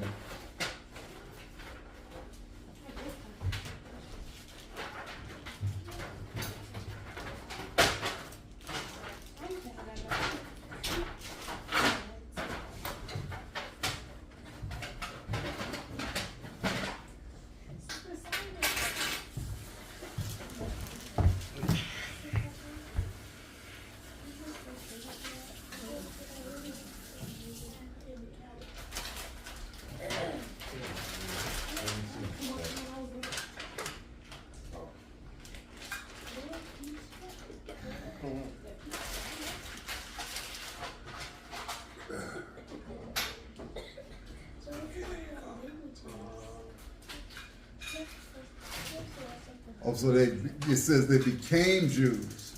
Right. Now that's kind of interesting because you can't convert to the nationality. So what do they mean by that? I mean, okay, the king decreed it. It has to be the custom. I mean, they started taking on our customs. That's right. It has to be the customs. Right. Right. That's what I said. Right. So that's They didn't right. become Israelites by By birthright. Right. It has to be the birthright. customs. Yeah. Okay. It was the customs. Right. That's the only thing that makes sense. Yeah, because that's what I was thinking. Right. Right. Because we got these Christian scoffers that try to pull that. Yeah. Oh, sorry, wrong answer. No, but that's an easy cut. No, for sure. Because once you can prove it's birthright or nationality or ethnicity, that's easy. Because if not, we're gonna convert to being Chinese tomorrow. That's ridiculous. Yeah. Yeah. That's a good point. That's a very good point. Yeah.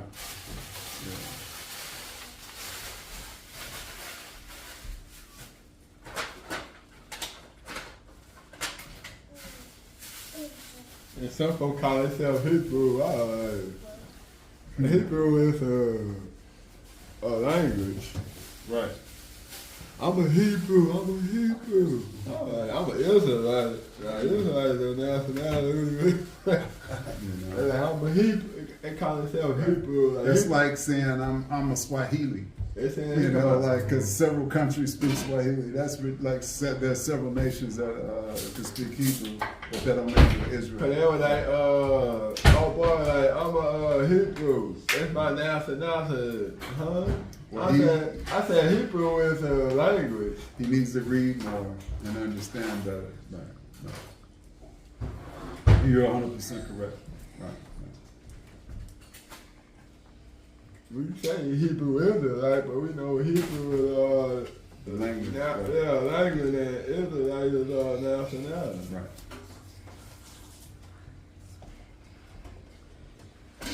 There was one dude say he speak Swahili. I was around. I was like, what the hell? I said, I don't understand none of you talking about.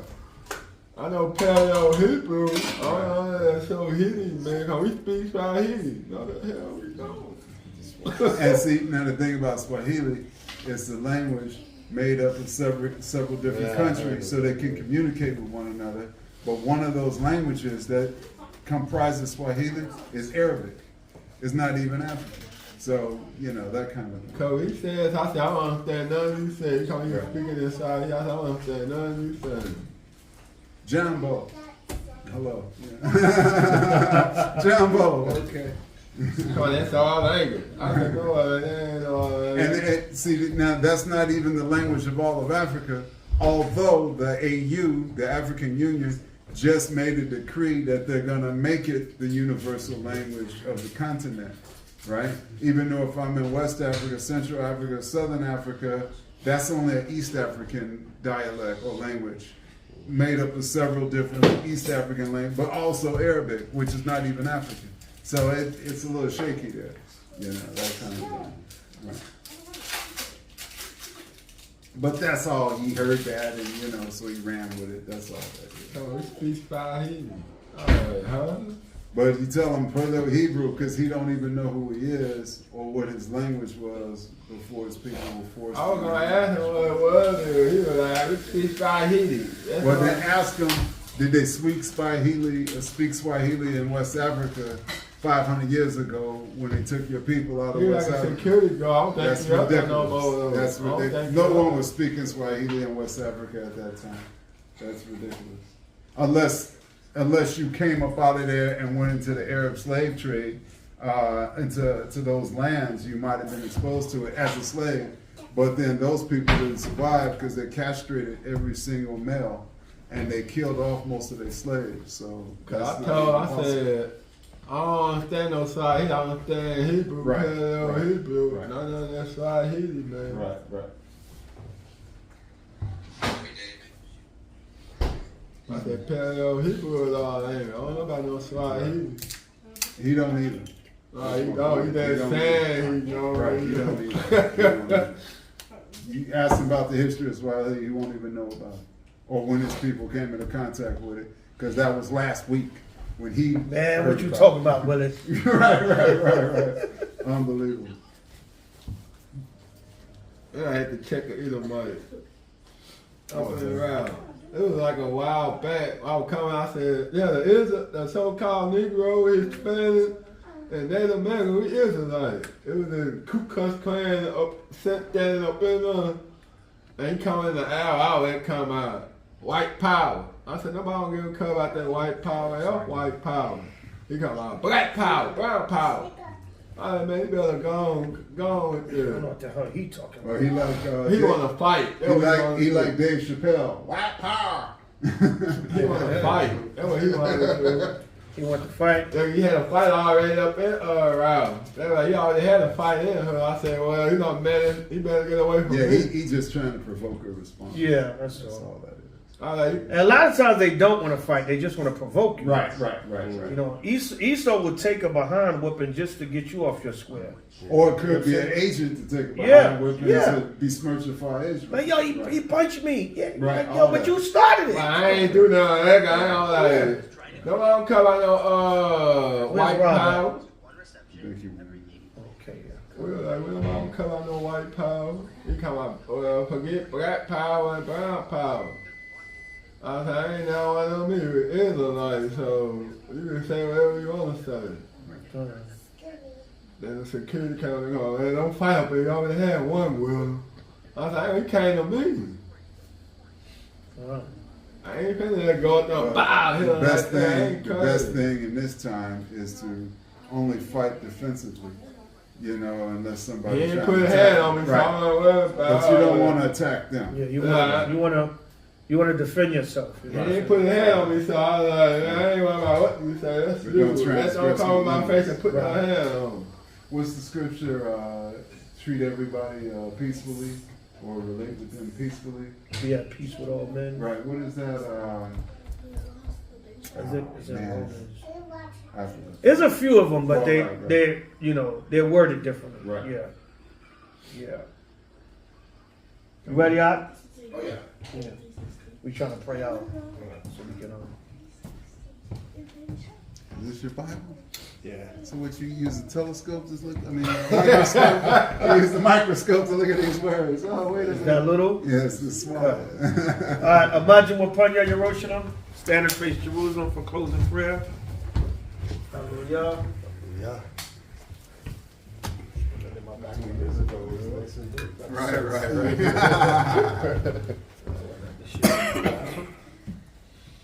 All right. Hallelujah. This way, right? Yeah. Right. Hallelujah. Hallelujah. Hallelujah. Hallelujah. Hallelujah. Hallelujah. Yahweh. Yahweh. Hashem. Hashem. Hamashiach. Mashiach. Yahushai. Yahushai. Barak Noah. Barak Noah. Vaishala. Vaishala. Wahabiyah Sapaya. Shema. Shema. Yashirallah. Yashirallah. Yahweh. Yahweh. Alahayanawa. Ayahayanawa. Yahweh. Yahweh. Achad. Shema. Shema. Yashirallah. Yashirallah. Yahweh. Yahweh. Alahayanawa. Ayahayanawa. Yahweh. Yahweh. Achad. Shema. Shema. Yashirallah. Yashirallah. Yahweh. Yahweh. Alahayanawa. Ayahayanawa. Yahweh. Yahweh. Achad. Shema. Shema. Yashirallah. Yashirallah. Yahweh. Yahweh. Alahayanawa. Ayahayanawa. Yahweh. Yahweh.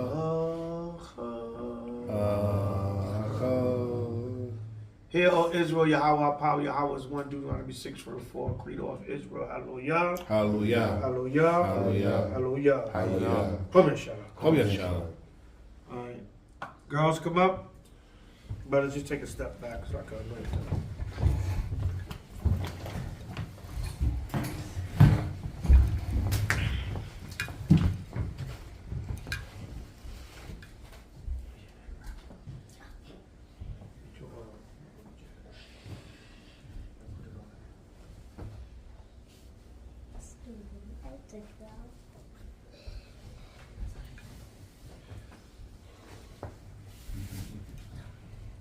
No, come on, stay up here.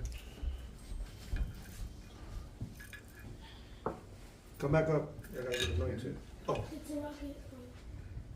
it so quick. So I can't. Have to get my baby. My baby. Put it back, baby. Oh, there we go. All right. Come up, come closer. All right, anointing prayer, number 6:22-27. As I pray, we go right to left, say your name 3 times. I repeat it, get your blessing. Ask the Most High to make y'all better daughters, sisters, friends, young ladies in this truth. As I'm praying over y'all meditate and get y'all blessing. Number 6:22-27 in the ancient Paleo Hebrew.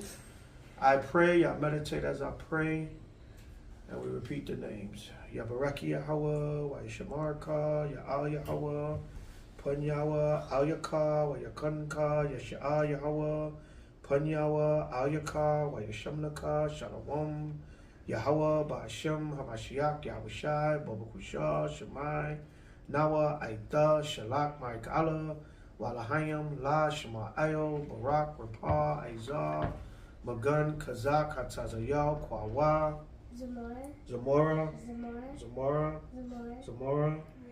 Raylan, Zara,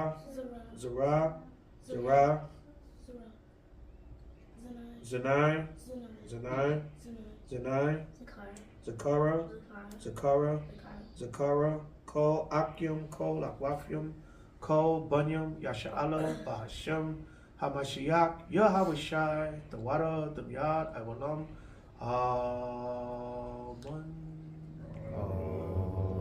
Amen. Hallelujah. Hallelujah. Hallelujah. Hallelujah. All right, sisters, be seated. Akim, come up. Anointed.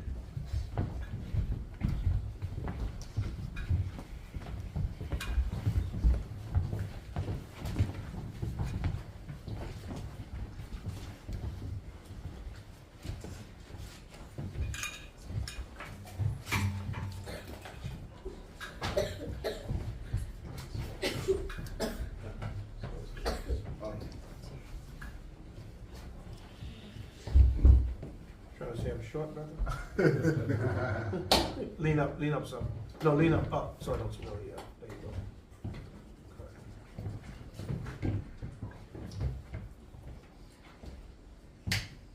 Yeah, our brothers can just make a line right here. Start with Kazakh and we go across. Right here.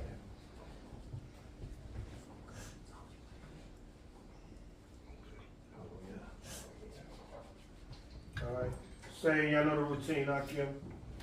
Anointing prayer. This is the time to ask the Most High for strength, wisdom, knowledge, understanding, blessings, patience. You know, we all going through stuff, you know. Hard out here for a black Latino and Native American man. You know what I'm saying? Something always working against you. So now is the time to meditate, man. Anything you might be going through, any struggles, financial, family problems, spouse, you know, job, health, whatever. Meditate on it now. Ask the Most High to help you with it. Kind? All right. Same thing. We say the anointing prayer. We go right to left. Kazakh all the way to Rob Judah. Say your name 3 times. I repeat it. And you receive your blessing. And I need y'all to stay still. Hello. Stay still and no noise. We're still in prayer mode. All right. Salakia. Anointing prayer, ancient Paleo Hebrew, Numbers 6:22-27. I say it. When I finish, get to Kazakh. Repeat your name 3 times down the line. Hallelujah. Yabaraki Yahweh, wa CHAANAKAH, Ya'al Yahweh, Pan Yahweh, Al Yakah, wa HANUKKAH, Yasha'al Yahweh, Pan Yahweh, Al Yakah, wa HaNUKKAH, Shalom, Yahweh, Ba'ashem, Hamashiach, Yahushai, Babukusha, Shemai, Nawa, Aita, Shalak, Ma'ika'ala, Walahayim, La, Shema'ayo, Barak, Rapah, Aizah, Magun, Kazakh, Hatazayal, Kwawa, Kazakh, your guy, Rashad,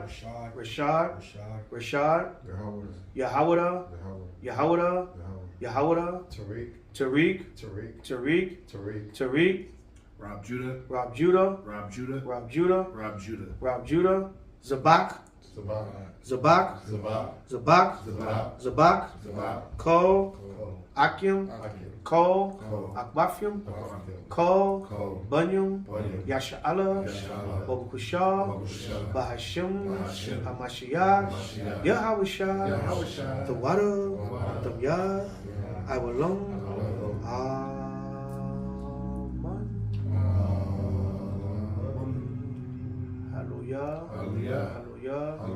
Hallelujah. Salakia Akim, you know, brother just lost his pops. I'll get a brother a little extra anointing.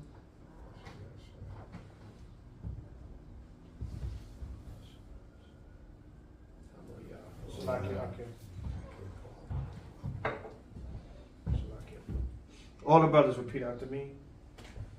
Yabaraki Yahweh, Yahweh Shamaka, Yah Yahweh, Panyawa, Al Yakar, Hanukkah, Yasha'ah Yahweh, Panyawa, Al Yakar, CHAANAKAH, Shalom, Yahweh, Hashem, Hamashiach, Yahushai, Okushah, Shema, Nawa, Aita, Shalak, Ma'ikala, Walahayim, La, Shema'ayo, Barak, Rapal, Izar, Magun, Kazak, Taziyah, Kwawa, Tariq, Barak, Tariq, Rapal, Tariq, Izar, Tariq, Hatazayah, Tariq, Babakushah, Barak, Mashapak, Tariq, Wa, Shabbatah, Tariq, Babakushah, Barak, Kol, Mashapak, Wa, Shabbatah, Masharik, Babakushah, Barak, Tariq, Izar, Hatazayah, Kwawa, Barak, Hamashiach, Salakia, Mashapat, Wa, Shabbatah, Ma, Tariq, Babakushah, Ba'ashim, Hamashiach, Yahushai, the water, the Yad, Abulam,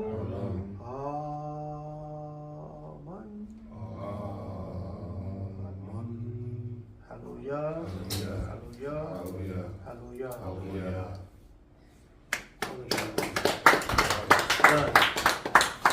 Everybody rise. Once again, let's pray for the food and the drink. Hallelujah. Hallelujah. Hallelujah. Hallelujah. Hallelujah. Yahweh. Yahweh. Hashem. Hashem. Mashiach. Mashiach. Yahushai. Okushah. Barak. Ma'akol. Wa. Shaddai. Wa. Yayan. Wa. Kazak. Shaddai. Okushah. Barak. Nawa. Kag. CHAANAKAH, Babakushah, Barak, Nawa, Kol, Kagim, Mayasha'ala, Wa, Barak, Nawa, Kag, CHAANAKAH, Babakushah, Ba'ashim, Hamashiach, Yahushai, the water, the Yad, Awalam. Amen. Blessed O Most High Yahweh, Ba'ashim Mashiach Yahushai, please bless our Feast of Dedication meal, Most High. Bless our food and drink for the Feast of Dedication and for all of our feast days, Lord. Thank you for blessing us to come together. Thank you for letting us, everyone, get here safe and sound to close out our Feast of Dedication, our Hanukkah for 2022. Ba'ashim Mashiach Yahushai, let us dwell in safety. Let us enjoy our feast, Most High. The water, the Yad, Abulam. Amen. Hallelujah. Hallelujah. Hallelujah. Hallelujah.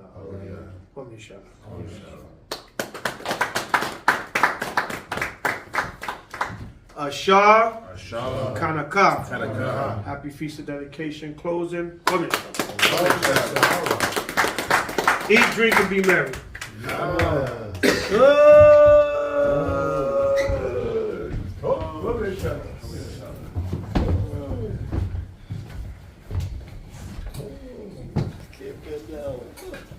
There you go.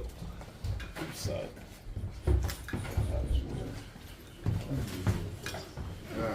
Makes it really cool. Shalom, Yasha'Allah. Hope y'all enjoyed the lesson. Y'all learned one thing. We've done our job. CHAANAKAH. Shalom. Happy Hanukkah Feast of Dedication 2022 from H.O.I. Los Angeles. Shalom. Yeah, thank you. I gotta put a note. Can I do that? Sorry. Can I do that? Yeah.